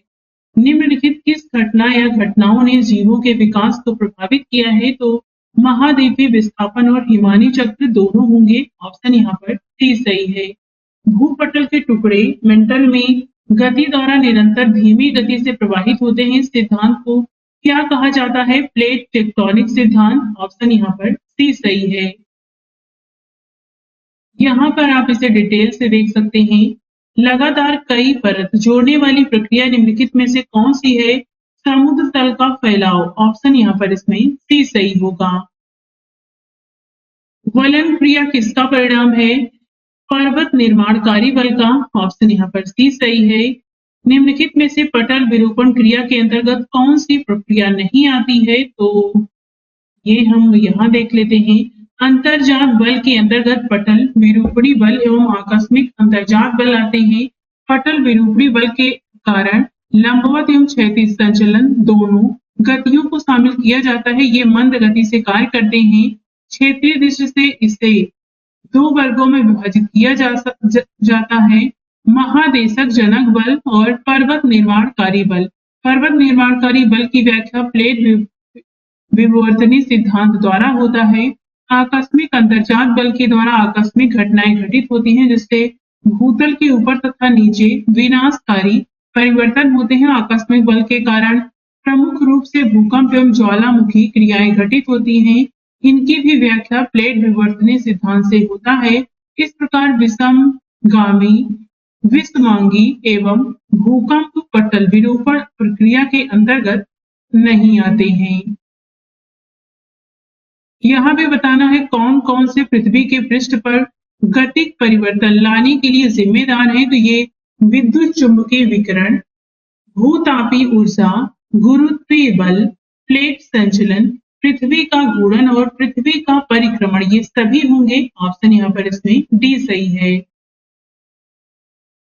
सही काल में व्यवस्थित करना है, तो यहाँ पर ऑप्शन बी होगा। ये हम इसे नीचे देख लेते हैं। एक तरफ जमाव है, एक तरफ कालक्रम है। सिहावल जमाव निम्न पुरापाषाण काल में हुआ। पटपरा जमाव मध्य पुरापाषाण काल में, बाघोर जमाव उच्च पुरापाषाण काल में और कौनही जमाव नव पाषाण काल एवं लघु पाषाण काल में हुआ। निम्नलिखित घटनाओं पर विचार करके उपर्युक्त को यहाँ काल क्रमानुसार व्यवस्थित करना है, तो इसमें ऑप्शन सी सही होगा। ये हम इसे नीचे डिटेल से देख लेते हैं। यहाँ पर अगर देखें तो सबसे पहले इसमें कवच वाले जीव आते हैं, इसके बाद पहला कीट आता है, इसके बाद पहला सरीसृप, इसके बाद पहला स्तनधारी। इस प्रकार सही ऑप्शन डी होगा। पृथ्वी की उत्पत्ति अनुमानतः 4.6 अरब वर्ष पूर्व हुई तथा कालांतर में इस पर जीवन की उत्पत्ति हुई। प्रश्नगत विकल्पों में सर्वप्रथम कवच वाले जीव उत्पन्न हुए, उसके बाद क्रमशः कीटों, सरीसृपों तथा स्तनधारियों की उत्पत्ति हुई। इस प्रकार अभीष्ट उत्तर सी होगा। राजस्थान मरुस्थल अथवा थार मरुस्थल निम्नलिखित में से किसका विस्तार है? प्लीस्टोसीन एवं अभिनव जमाव का। ऑप्शन यहाँ पर सी सही है। संयुक्त राज्य अमेरिका का रस्ट बाउल निम्नलिखित में से किस प्रदेश से संबंधित है? तो यहाँ पर ऑप्शन ई होगा। रस्ट बाउल या रस्ट बेल्ट एक भौगोलिक क्षेत्र है जो पहले एक विनिर्माण या औद्योगिक हब था, लेकिन अब गिरावट के चरण में है क्योंकि विनिर्माण केंद्र कई देशों में स्थानांतरित हुए हैं। ग्रेट लेक क्षेत्र और पिट्सबर्ग इसके अंतर्गत आते हैं। अब देखते हैं चट्टानों से संबंधित प्रश्नों को। पहला है परतदार चट्टानों के विषय में विचार करके बताना है कि कौन सा यहाँ पर सही है। परतदार चट्टानें पृथ्वी की सतह पर जली तंत्र द्वारा निर्मित होती हैं। परतदार चट्टानों के निर्माण में पूर्व विद्यमान चट्टानों का क्षरण सम्मिलित होता है। परतदार चट्टानों में जीवाश्म होते हैं। परतदार चट्टानें विशिष्ट रूप से परतों में पाई जाती हैं। ये चारों ही कथन सही हैं। ऑप्शन यहाँ पर डी सही होगा। नेक्स्ट है अवसादी शैलों के लिए निम्नलिखित में से कौन सा एक कथन सत्य है? ये शैलें स्तरों में निक्षेपित हैं। ऑप्शन यहाँ पर इसमें सी सही होगा। बलुआ पत्थर एक परतदार चट्टान है क्योंकि यहाँ पानी के नीचे बनती है। ऑप्शन यहाँ पर सी सही होगा। आग्नेय चट्टानों के लिए निम्नलिखित में से कौन सा कथन सत्य है? वे क्रिस्टलीय तथा अक्रिस्टलीय दोनों ही होती हैं। ऑप्शन यहाँ पर सी सही है। अधोलिखित नीचे लिखी कौन सी चट्टान में जीवाश्म नहीं पाए जाते हैं? तो कांग्लोमरेट सेल बलुआ पत्थर में पाए जाते हैं, ग्रेनाइट में नहीं पाए जाते। ऑप्शन यहाँ पर बी सही होगा। रूपांतरित चट्टानों की उत्पत्ति आग्नेय तथा तलछटी दोनों चट्टानों से होती है। ऑप्शन यहाँ पर सी सही है।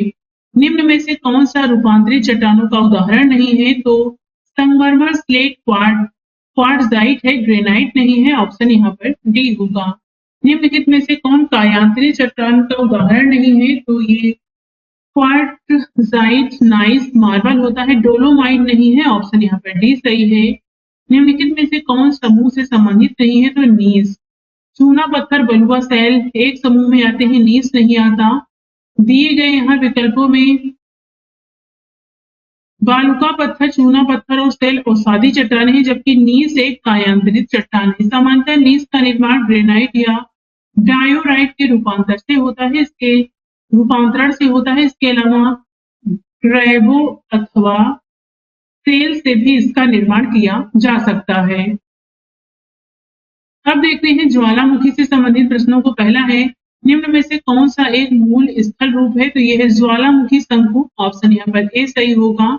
ज्वालामुखी से सबसे अधिक कौन सी गैस निकलती है? तो यह है जल वाष्प। ऑप्शन यहाँ पर ए सही है। निम्नलिखित में से कौन विश्व का सबसे ऊंचा ज्वालामुखी पर्वत है? तो यह है माउंट कोटोपैक्सी। ऑप्शन यहाँ पर डी सही है। ज्वालामुखी विस्फोट किस पेटी में सर्वाधिक है? तो ये परिप्रशांत महासागरी। ऑप्शन यहाँ पर बी सही होगा। पृथ्वी के अंदर पिघले पदार्थ को कहते हैं बेसाल्ट लावा, ऑब्सीडियन। तो यहाँ पर उपयुक्त में से कोई भी नहीं। ऑप्शन यहाँ पर डी सही होगा। ज्वालामुखी उद्गार के समय भूगर्भ में स्थित तरल पदार्थ को मैग्मा कहते हैं। ये जब मैग्मा धरातल पर निःसृत होता है तो उसे लावा की संज्ञा दी जाती है। लावा के ठोस होने के फलस्वरूप पृथ्वी के अंदर निर्मित चट्टानों को कहते हैं प्लूटोनिक चट्टानें। ऑप्शन यहाँ पर ए सही है। ज्वालामुखी उद्गार नहीं होते हैं तो ये बाल्टिक सागर में नहीं होते, कैरिबियन सागर, काला सागर, कैस्पियन सागर में होते हैं। ऑप्शन यहाँ पर ए होगा। माउंट इटना है तो ये ज्वालामुखी है। ऑप्शन यहाँ पर सी सही है, जो कि इटली के सिसिली द्वीप पर स्थित है। सिसिली द्वीप के पूर्वी तट पर स्थित यह एक सक्रिय ज्वालामुखी है। ज्वालामुखी पर्वत माउंट सेंट हेलेंस कहाँ स्थित है? संयुक्त राज्य अमेरिका में है। ऑप्शन डी सही है। मौना लोवा एक सक्रिय ज्वालामुखी है, तो ये हवाई का है। ऑप्शन यहाँ पर बी सही है। मौना लोवा उदाहरण है सक्रिय ज्वालामुखी का। ऑप्शन ए सही है। निम्नलिखित में से कौन सा विश्व का सबसे बड़ा ज्वालामुखी है जो पिछले 38 वर्षों में पहली बार फूटा था? तो ये है मौना लोवा। ऑप्शन यहाँ पर सी सही होगा। इसमें हाल ही में 2022 में विस्फोट हुआ था। निम्नलिखित में से कौन सक्रिय ज्वालामुखी है? तो ये होगा कोटोपैक्सी, एटना और फ्यूजियामा। 2, 3, 4 हो गए। ऑप्शन यहाँ पर इसमें डी सही है। निम्नलिखित में से कौन से क्रियाशील ज्वालामुखी है? तो ये है एटना और विसुवियस। दूसरा और चौथा। ऑप्शन यहाँ पर इसमें डी सही है। अफ्रीका का सर्वोच्च पर्वत शिखर माउंट किलिमंजारो अवस्थित है। तंजानिया में है। ऑप्शन सी सही है। किलिमंजारो है एक, तो ये आग्नेयगिरी है। ऑप्शन यहाँ पर ए सही है। निम्नलिखित ज्वालामुखियों में से किसे भूमध्य सागर का प्रकाश स्तंभ कहा जाता है? तो ये स्ट्राम्बोली है। ऑप्शन यहाँ पर सी सही होगा। आर्कटिक क्षेत्र और अंटार्कटिका महाद्वीप किसके निकट स्थित है? तो ये उत्तरी और दक्षिणी ध्रुव के। ऑप्शन यहाँ पर सी सही होगा। स्ट्राम्बोली है एक, तो यह एक जागृत ज्वालामुखी है। ऑप्शन यहाँ पर बी सही है।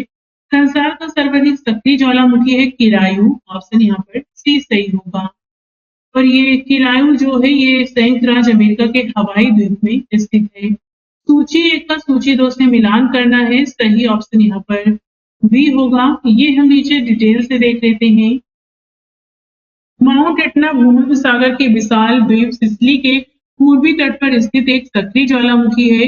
माउंट वेसुवियस इटली के नेपल्स की खाड़ी में स्थित सक्रिय ज्वालामुखी है। माउंट एरिबस अंटार्कटिका के रास द्वीप पर स्थित सक्रिय ज्वालामुखी है। कोटोपैक्सी इक्वाडोर के इंडीज पर्वत शिखर पर स्थित एक सक्रिय ज्वालामुखी है। एक तरफ ज्वालामुखी है, एक तरफ देश से मिलान करना है। सही ऑप्शन यहाँ पर बी होगा। ये भी हम नीचे देख लेते हैं। माउंट रेनियर यूएसए में है। एटना इटली में है। पेरिकुटिन मैक्सिको में तथा माउंट ताल फिलीपींस में स्थित ज्वालामुखी है। मिलान करना है सूची 1 का सूची 2 से। ऑप्शन डी सही होगा। नीचे देख लेते हैं। माउंट किनाबालू ज्वालामुखी ये स्थित है मलेशिया में। अलबुर्ज ईरान में। अकांकागुआ अर्जेंटीना में और किलिमंजारो तंजानिया में है। एक तरफ ज्वालामुखी है, एक तरफ देश से मिलान करना है। सही ऑप्शन सी होगा। नीचे देखते हैं। सबनकाया ये स्थित है पेरू में। माउंट इटना इटली में। कोलिमा मैक्सिको में और माउंट मेरापी इंडोनेशिया में है। इंडोनेशिया के संदर्भ में निम्नलिखित में से कौन सा कथन सही है? इसमें 15,000 से अधिक द्वीप शामिल हैं। इसमें 150 से अधिक सक्रिय ज्वालामुखी है। तो इसमें केवल पहला वाला सही है। ऑप्शन यहाँ पर ए सही होगा। प्रसिद्ध ज्वालामुखी पर्वत काराकाटोवा निम्नलिखित में से किस देश में स्थित है? तो ये इंडोनेशिया में है। ऑप्शन बी सही होगा। एक तरफ ज्वालामुखी है, एक तरफ देश से मिलान करके बताना है कौन सा सही है। तो यहाँ पे सही ऑप्शन इसमें बी होगा।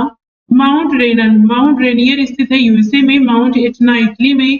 माउंट पेरकुटिन मैक्सिको में। माउंट चेपो फिलीपींस में है। अब देखते हैं भूकंप से संबंधित प्रश्नों को। पहला है कथन कारण है, जिसमें कथन है प्लेट विवर्तनी का सिद्धांत 1967 में एच हेस ने दिया था, क्योंकि प्लेट विवर्तनी सिद्धांत समुद्र तल विस्तारण सिद्धांत पर आधारित है। यहाँ पर जो कथन दिया गया है ये तो असत्य है, लेकिन कारण सत्य है। इस प्रकार ऑप्शन यहाँ पर डी सही होगा। डिटेल में आप यहाँ इसे देख सकते हैं। भूकंप के समय किन तरंगों का उद्भव होता है? तो ये होती है PSL। ऑप्शन यहाँ पर इसमें डी सही होगा। भूकंप छाया क्षेत्र से संबंधित यहाँ पे 2 कथन दिए गए हैं। बताना है कि इसमें से कौन सा कथन सही है।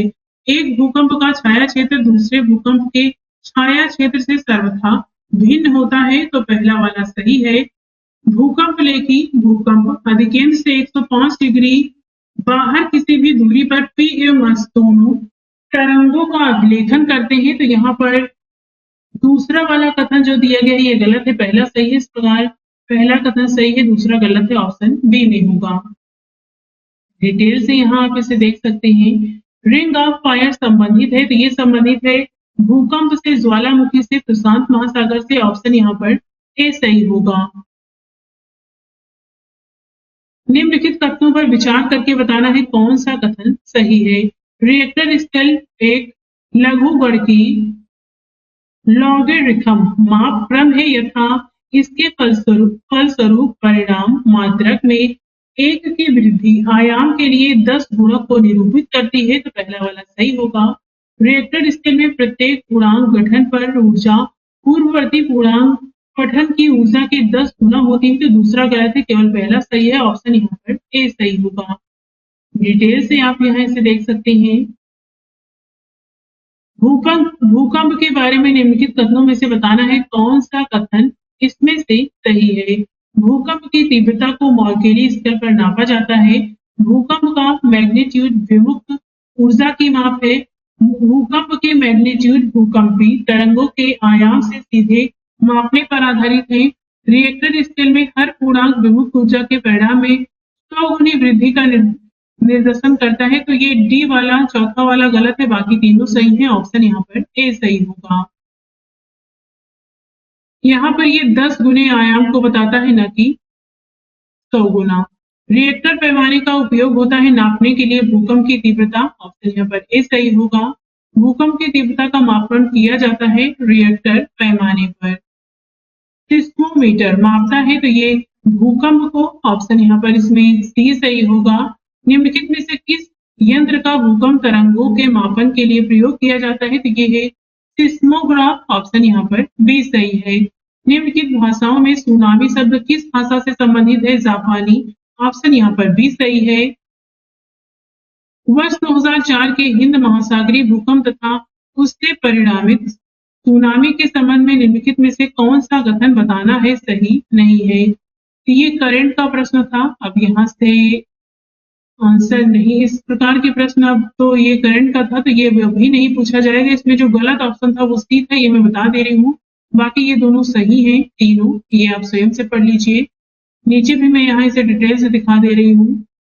इतना डिटेल में अब इस प्रश्न से प्रश्न नहीं पूछे जाएंगे।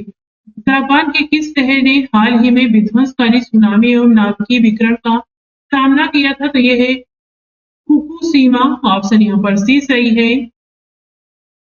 जिस उपमहाद्वीप का उत्तर पश्चिम प्रदेश भूकंप ग्रहणशील है, जिसका कारण है भारतीय उपमहाद्वीप का उत्तर पश्चिम प्रदेश भूकंप ग्रहणशील है, जिसका कारण है प्लेट टेक्टोनिक क्रिया। ऑप्शन यहाँ पर बी सही है। पृथ्वी की सतह का वह भाग जिस पर भूकंपी तरंगों को सर्वप्रथम रिकॉर्ड किया जाता है कहलाता है अधिकेंद्र। ऑप्शन यहाँ पर बी सही है। पृथ्वी की सतह का वह स्थान जो भूकंपी तरंगों को सबसे पहले रिकॉर्ड करता है वह है अधिकेंद्र। ऑप्शन यहाँ पर बी सही है। कोकोस प्लेट किनके मध्य पाई जाती है, मध्य अमेरिका तथा प्रशांत प्लेट के मध्य। ऑप्शन ए सही है। अब देखते हैं महाद्वीप से संबंधित प्रश्नों को। पहला है निम्नलिखित महाद्वीपों में से किसमें देशों की संख्या अधिकतम है, तो अफ्रीका में। ऑप्शन ए सही होगा। अफ्रीका में 54 देश, यूरोप में 49, एशिया में 48, उत्तरी अमेरिका में 33, दक्षिणी अमेरिका में 12 और ओशिनिया में 14 देश शामिल हैं। निम्न में से किस महाद्वीप में सबसे अधिक देश हैं, तो ये है अफ्रीका। ऑप्शन यहाँ पर सी सही होगा। निम्नलिखित में से कौन महाद्वीप क्षेत्रफल के अनुसार सबसे बड़ा है, तो ये है अफ्रीका। ऑप्शन यहाँ पर बी सही है। यहाँ पे आप सभी महाद्वीपों का जो एरिया है ये देख सकते हैं। अफ्रीका, इसके बाद उत्तरी अमेरिका, फिर दक्षिणी अमेरिका, अंटार्कटिका, यूरोप और ऑस्ट्रेलिया है। निम्नलिखित में से कौन सा देश अफ्रीका महाद्वीप में अवस्थित नहीं है, तो गैबन, गिनी बिसाऊ है, गुआना नहीं है। ऑप्शन यहाँ पर बी सही होगा। नीचे यहाँ पर आपको महाद्वीपों को क्षेत्रफल के अनुसार अवरोही क्रम में लिखना है, तो ऑप्शन यहाँ पे डी सही होगा। ये हम देख लेते हैं। यहीं पर सबसे पहले आएगा अफ्रीका, इसके बाद दक्षिणी अमेरिका, इसके बाद यूरोप और फिर ऑस्ट्रेलिया। ऑप्शन यहाँ पर डी सही है। ये आप मैप से देखेंगे तो आपको आराम से समझ में आ जाएगा। निम्नलिखित में से कौन महाद्वीपों के क्षेत्रफल का सही अनुक्रम अवरोही क्रम है, यानी ज्यादा से कम, तो ये होगा एशिया, अफ्रीका, उत्तरी अमेरिका और यूरोप। ऑप्शन ए सही है। निम्न में में से सबसे छोटा महाद्वीप कौन सा है? तो ये है ऑस्ट्रेलिया, ऑप्शन डी सही है। विश्व के 2 सबसे छोटे महाद्वीप हैं, तो ऑस्ट्रेलिया और यूरोप, ऑप्शन सी सही है।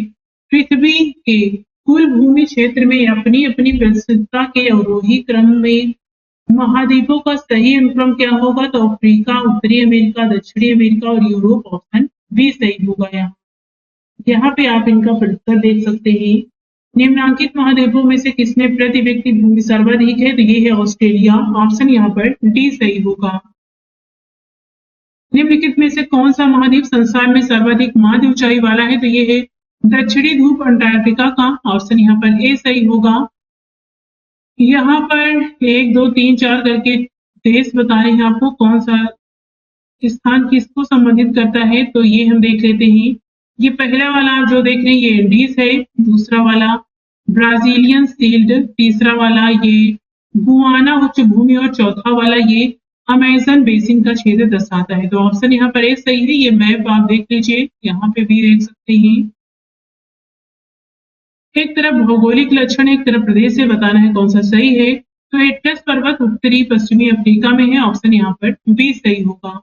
बाकी देख लेते हैं तो अबिसिनिया, एबिसिनी पठार पूर्वी अफ्रीका में, गुआना उच्च भूमि उत्तरी दक्षिण अमेरिका में, ऊपर हमने इसका मैप देखा है अभी, ओकावांगो द्रोणीय दक्षिण पश्चिमी अफ्रीका में स्थित है। निम्नलिखित में से किस एक महाद्वीप में उसके संपूर्ण क्षेत्रफल में मैदानी भाग का प्रतिशत सर्वाधिक है? तो ये है यूरोप, ऑप्शन यहाँ पर बी सही होगा। एक तरफ स्थलाकृति है, एक तरफ महाद्वीप है, विलान करके बताना है कौन सा सही है। तो यहाँ पे सही ऑप्शन डी होगा। ये हम नीचे देख लेते हैं इसे। अकांकागुआ दक्षिणी अफ्रीका में है, मेसेटा यूरोप में, सेरेंगेटी मैदान अफ्रीका में और गिब्सन डेजर्ट ये ऑस्ट्रेलिया में है। निम्नलिखित में से कौन सा देश अफ्रीका महाद्वीप में स्थित नहीं है? तो गैबन, गिनिया बिसाऊ गिनी है, गुआना नहीं है, ऑप्शन यहाँ पर डी होगा। विश्व की पर्वत श्रेणियों से संबंधित प्रश्नों को देखते हैं। पहला है डार्लिंग श्रृंखला ऑस्ट्रेलिया के निम्नलिखित तटों में से किस पर अवस्थित है? तो ये है दक्षिणी पश्चिमी तट, ऑप्शन यहाँ पर इसमें डी सही होगा। निम्नलिखित में से किसे पर्वतों का सागर कहा जाता है? तो ये है ब्रिटिश कोलंबिया, ऑप्शन यहाँ पर बी सही होगा। विश्व की सबसे ऊंची चोटियां किस प्रकार के पर्वतों में पाई जाती है? तो नवीन मोरदार पर्वत, ऑप्शन यहाँ पर बी सही है। विश्व की सर्वाधिक लंबी पर्वत श्रृंखला है? तो ये है इंडीज, ऑप्शन यहाँ पर बी सही है। निम्नलिखित में से कौन सा नवीन वलित पर्वत नहीं है? Sierra Nevada, Rocky Alps Himalaya है, सियरा निवेदा नहीं है, ऑप्शन यहाँ पर ए होगा। सियरा निवेदा ये ब्लॉक पर्वत का उदाहरण है और ये संयुक्त राज्य अमेरिका के कैलिफोर्निया प्रांत में भी स्थित है। इंडीज पर्वत श्रेणी निम्नलिखित में से किस महाद्वीप में स्थित है? तो दक्षिण अमेरिका में है, ऑप्शन सी सही होगा। निम्नलिखित में से किस महाद्वीप में इंडीज पर्वत श्रेणी स्थित है? तो दक्षिण अमेरिका में, ऑप्शन सी सही है। निम्नलिखित में से कौन सी पर्वत श्रृंखला सबसे लंबी है? इंडीज, ऑप्शन डी सही है। संसार में सबसे लंबी धरातली पर्वत श्रृंखला है? तो ये है इंडीज पर्वत श्रृंखला, ऑप्शन यहाँ पर डी सही होगा। दक्षिणी आल्प्स पर्वतमालाएं स्थित है? तो ये न्यूजीलैंड में है, ऑप्शन यहाँ पर डी सही है।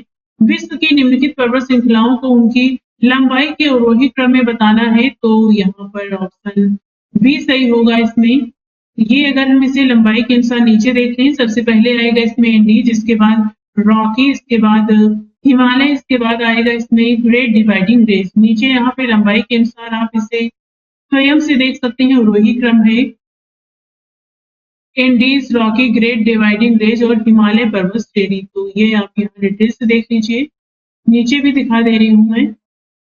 आल्प्स पर्वत श्रेणी निम्नलिखित में से किस देश का हिस्सा नहीं है? तो ये फ्रांस, ऑस्ट्रिया, जर्मनी का है, इंग्लैंड का हिस्सा नहीं है, ऑप्शन यहाँ पर डी होगा। ये आल्प्स पर्वत नवीन मोड़दार पर्वत का उदाहरण है और इसका विस्तार इंग्लैंड में नहीं है। यूरोप की एक पर्वत श्रृंखला है, तो ये है आल्प्स, ऑप्शन यहाँ पर ए सही होगा। व्हाइट पर्वत पाए जाते हैं, तो ये संयुक्त राज्य अमेरिका में, ऑप्शन यहाँ पर डी सही होगा। भारत और म्यांमार के बीच सीमा निर्धारित करने वाला 3 पर्वत श्रेणियां हैं, तो ये होंगी उपरोक्त में से कोई भी नहीं है। नीचे देख लेते हैं, बर्मीज अराकान योमा पर्वत चाप पश्चिमी म्यांमार में भारत और म्यांमार के बीच सीमा निर्धारित करने वाली मुख्य श्रेणी है। इसकी प्रमुख पहाड़ियां नागार, चिन, लोसाई, पटकोई है। सर्वोच्च चोटी नतमा टोंग है। खासी पहाड़ी मेघालय में स्थित है। यह म्यांमार की सीमा निर्धारित नहीं करती है। हिमालय का विस्तार अराकाम योमा जिस देश में स्थित है ये है म्यांमार। ऑप्शन यहाँ पर ए सही होगा। ब्लैक फॉरेस्ट पर्वत स्थित है तो ये जर्मनी में है। ऑप्शन बी सही होगा। निम्नलिखित में से कौन सा जर्मनी में अवस्थित है तो ये है ब्लैक फॉरेस्ट पर्वत। निम्नलिखित पर्वतों में से कौन राइन नदी के किनारे अवस्थित है तो ये है ब्लैक फॉरेस्ट। ऑप्शन डी सही होगा इसमें। ब्लैक पर्वत अवस्थित है तो ये अवस्थित है यूएसए में। ऑप्शन यहाँ पर इसमें डी सही होगा। जो पर्वत श्रेणी शेष अन्य से भिन्न है ये है आल्पस इंडीज हिमालय सेम है, आल्पेशियन नहीं है। ऑप्शन यहाँ पर इसमें सी होगा। आल्पस इंडीज हिमालय पर्वत टर्सरी अल्पाइन यूबीन वलित पर्वत है। इसके अतिरिक्त रॉकीज एवं एटलस भी इसी श्रेणी के पर्वत हैं। अल्पेशियन पर्वत प्राचीन पर्वत है। इसका निर्माण कैलिडोनियन युग में हुआ। बाकी सभी से यह शेष से अन्य से ये भिन्न है। निम्न पर्वतों में से कौन टर्सरी पर्वतीकरण का परिणाम नहीं है तो ये है आल्पेशियन। ऑप्शन यहाँ पर बी होगा। निम्न में से कौन सा प्राचीन वलित पर्वत नहीं है तो ये है इंडीज। ऑप्शन यहाँ पर डी होगा। प्रश्नानुसार दिए गए विकल्पों में यूराल पर्वत, अरावली पर्वत, अपलेशियन पर्वत प्राचीन वलित पर्वत है, जबकि इंडीज पर्वत युवा वलित पर्वत है। अन्य युवा वलित पर्वतों में राकी, ऑल्पस, हिमालय आदि प्रमुख हैं। फिनाइन यूरोप, अपलेशियन अमेरिका में है और अरावली भारत उदाहरण है ये पुरानी पर्वत श्रृंखला के। ऑप्शन यहाँ पर बी सही होगा। ड्रेकन्सबर्ग पर्वत है तो ये दक्षिण अमेरिका में स्थित है। ऑप्शन यहाँ पर सी सही होगा। किस महाद्वीप में एटलस पर्वत स्थित है तो ये अफ्रीका में है। ऑप्शन बी सही है। एटलस पर्वत किस महाद्वीप में स्थित है? अफ्रीका में। ऑप्शन ए सही होगा। एक तरफ पर्वत है एक तरफ देश से मिलान करके बताना है कौन सा सही है, तो सही ऑप्शन ए होगा। ये हम नीचे देख लेते हैं। एलेघनी संयुक्त राज्य अमेरिका में है, कैंटाब्रियन स्पेन में, एल्बर्स ईरान में और मैकेंजी ये कनाडा में स्थित है। एक तरफ पर्वत शिखर है एक तरफ महाद्वीप में मिलान करना है, तो इसमें सही ऑप्शन ए होगा। ये हम इसे नीचे डिटेल से देख लेते हैं। कोस्टिको ऊंचाई 2228 मीटर ऑस्ट्रेलिया के न्यू साउथ वेल्स में अवस्थित पर्वत है। यह ऑस्ट्रेलिया मुख्य भूमि का सबसे ऊंचा पर्वत है। मैकिनले ऊंचाई 6190 मीटर उत्तरी अमेरिका अलास्का का सर्वोच्च पर्वत है। 2015 में इसका नाम परिवर्तित कर डेनाली करने का निर्णय लिया गया।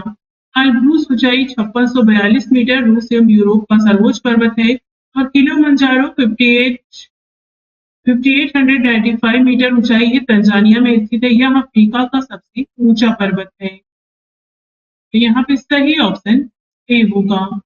एक तरफ पर्वत शिखर है एक तरफ महाद्वीप है, बताना है कौन सा सुमेलित नहीं है। तो यहाँ पर जो किलिमंजारो अफ्रीका में, माउंट मैकिनले उत्तरी अमेरिका में, एकांकागुआ दक्षिणी अमेरिका में, ये जो एल्ब्रूस पर्वत है ये एशिया में नहीं बल्कि ऊपर यहाँ पर हमने देखा है ये रूस एवं यूरोप का सर्वोच्च पर्वत है। तो सी वाला गलत होगा। एक तरफ पर्वत है एक तरफ देश से मिलान करना है, तो सही ऑप्शन यहाँ पर ए होगा। इसे हम यहीं पर देख लेते हैं, डिटेल से आप स्वयं देखिएगा।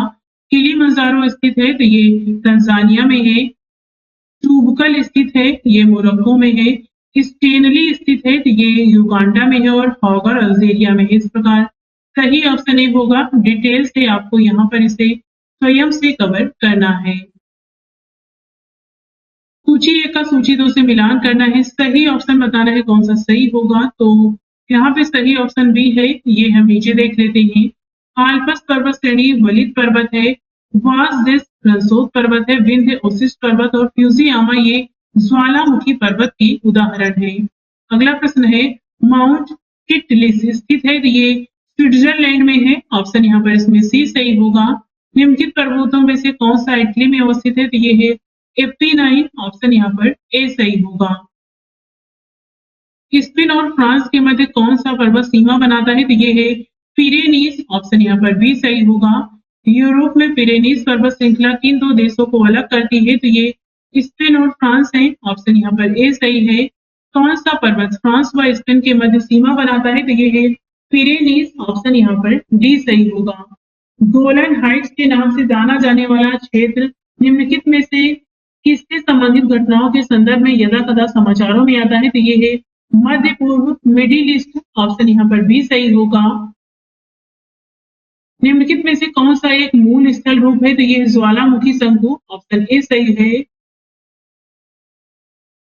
एक तरफ पर्वत शिखर है, एक तरफ विस्तृति देश है, मिलान करके बताना है कौन सा सही है, तो यहाँ पे सही ऑप्शन सी होगा। ये हम नीचे देख लेते हैं।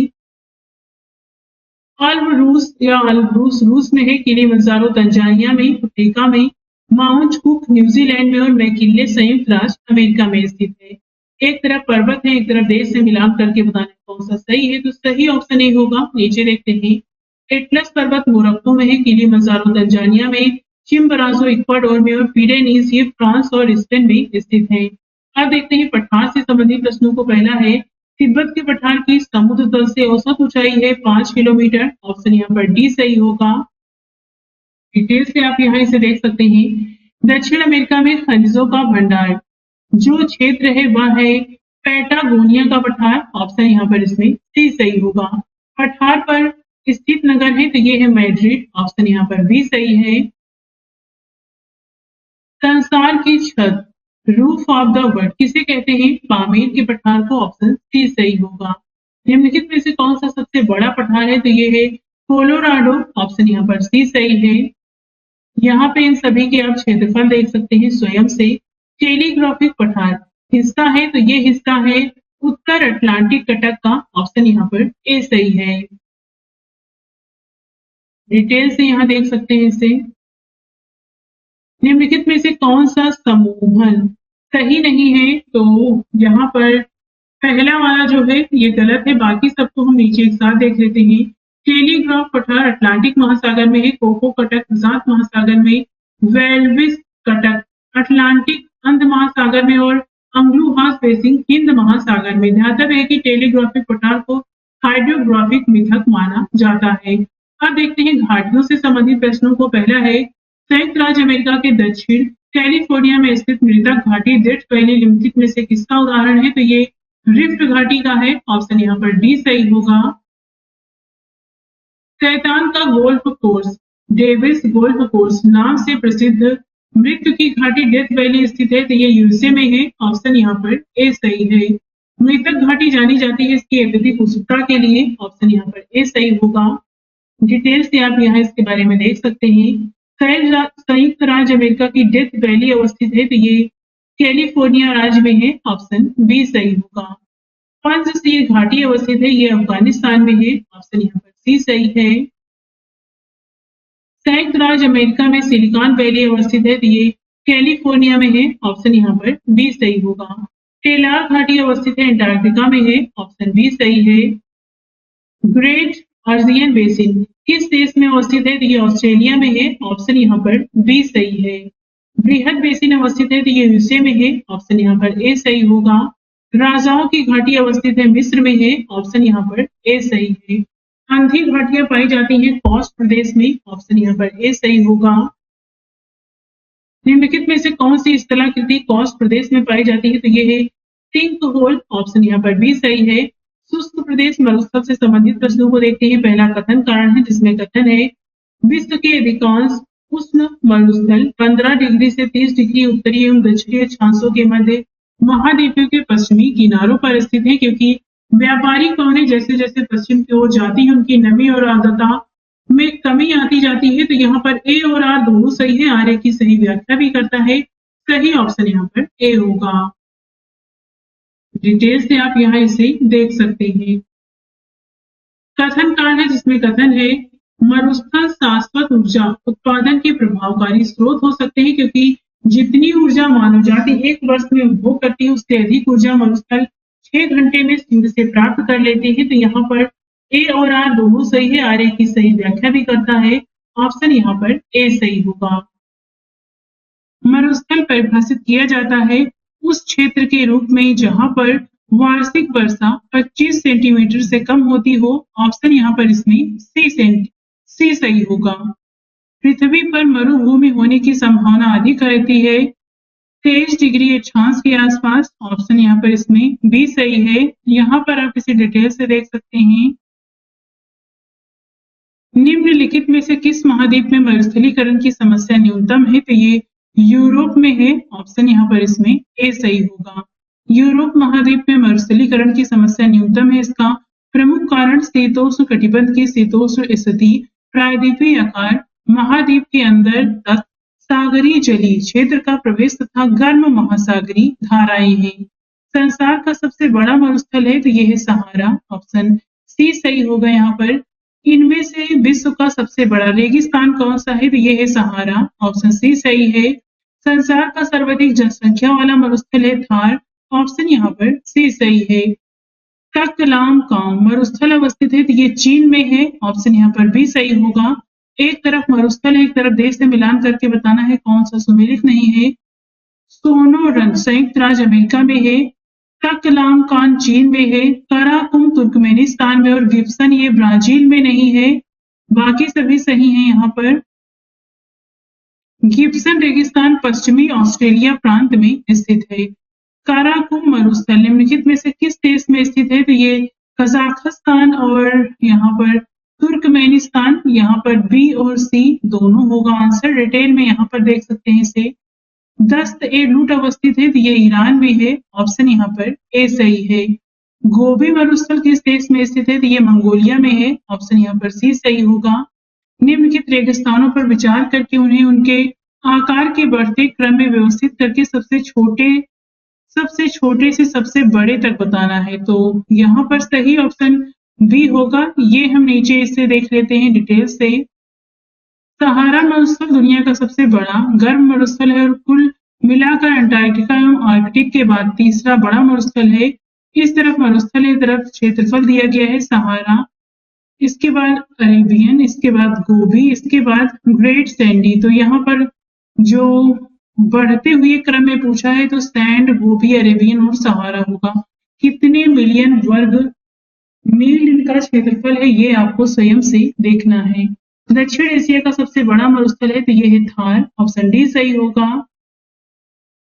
निम्नलिखित में से कौन सा कथन अटाकामा के बारे में सही है? वह दक्षिणी चिली में अवस्थित है। ऑप्शन यहाँ पर सी सही होगा। अटाकामा रेगिस्तान कहाँ पर है? तो ये दक्षिणी अमेरिका में है। ऑप्शन यहाँ पर भी सही है। पृथ्वी का सर्वाधिक शुष्क क्षेत्र है तो ये है अटाकामा मरुस्थल। ऑप्शन यहाँ पर बी सही होगा। निम्नलिखित में से कौन शीतोष्ण कटिबंधीय मरुस्थल है? तो ये है पैटागोनिया मरुस्थल। ऑप्शन यहाँ पर डी सही है। निम्नलिखित कथनों पर विचार करके बताना है कौन सा कथन सही है। विश्व में उष्णकटिबंधीय मरुस्थल महाद्वीपों के पश्चिमी सीमांतों में व्यापारिक पवन पट्टी में पाए जाते हैं। भारत में पूर्वी हिमालय क्षेत्र उत्तर पूर्वी पवनों से अधिक वर्षा प्राप्त करता है। तो यहाँ पर केवल दूसरा सही है, पहला गलत है। ऑप्शन यहाँ पर बी होगा।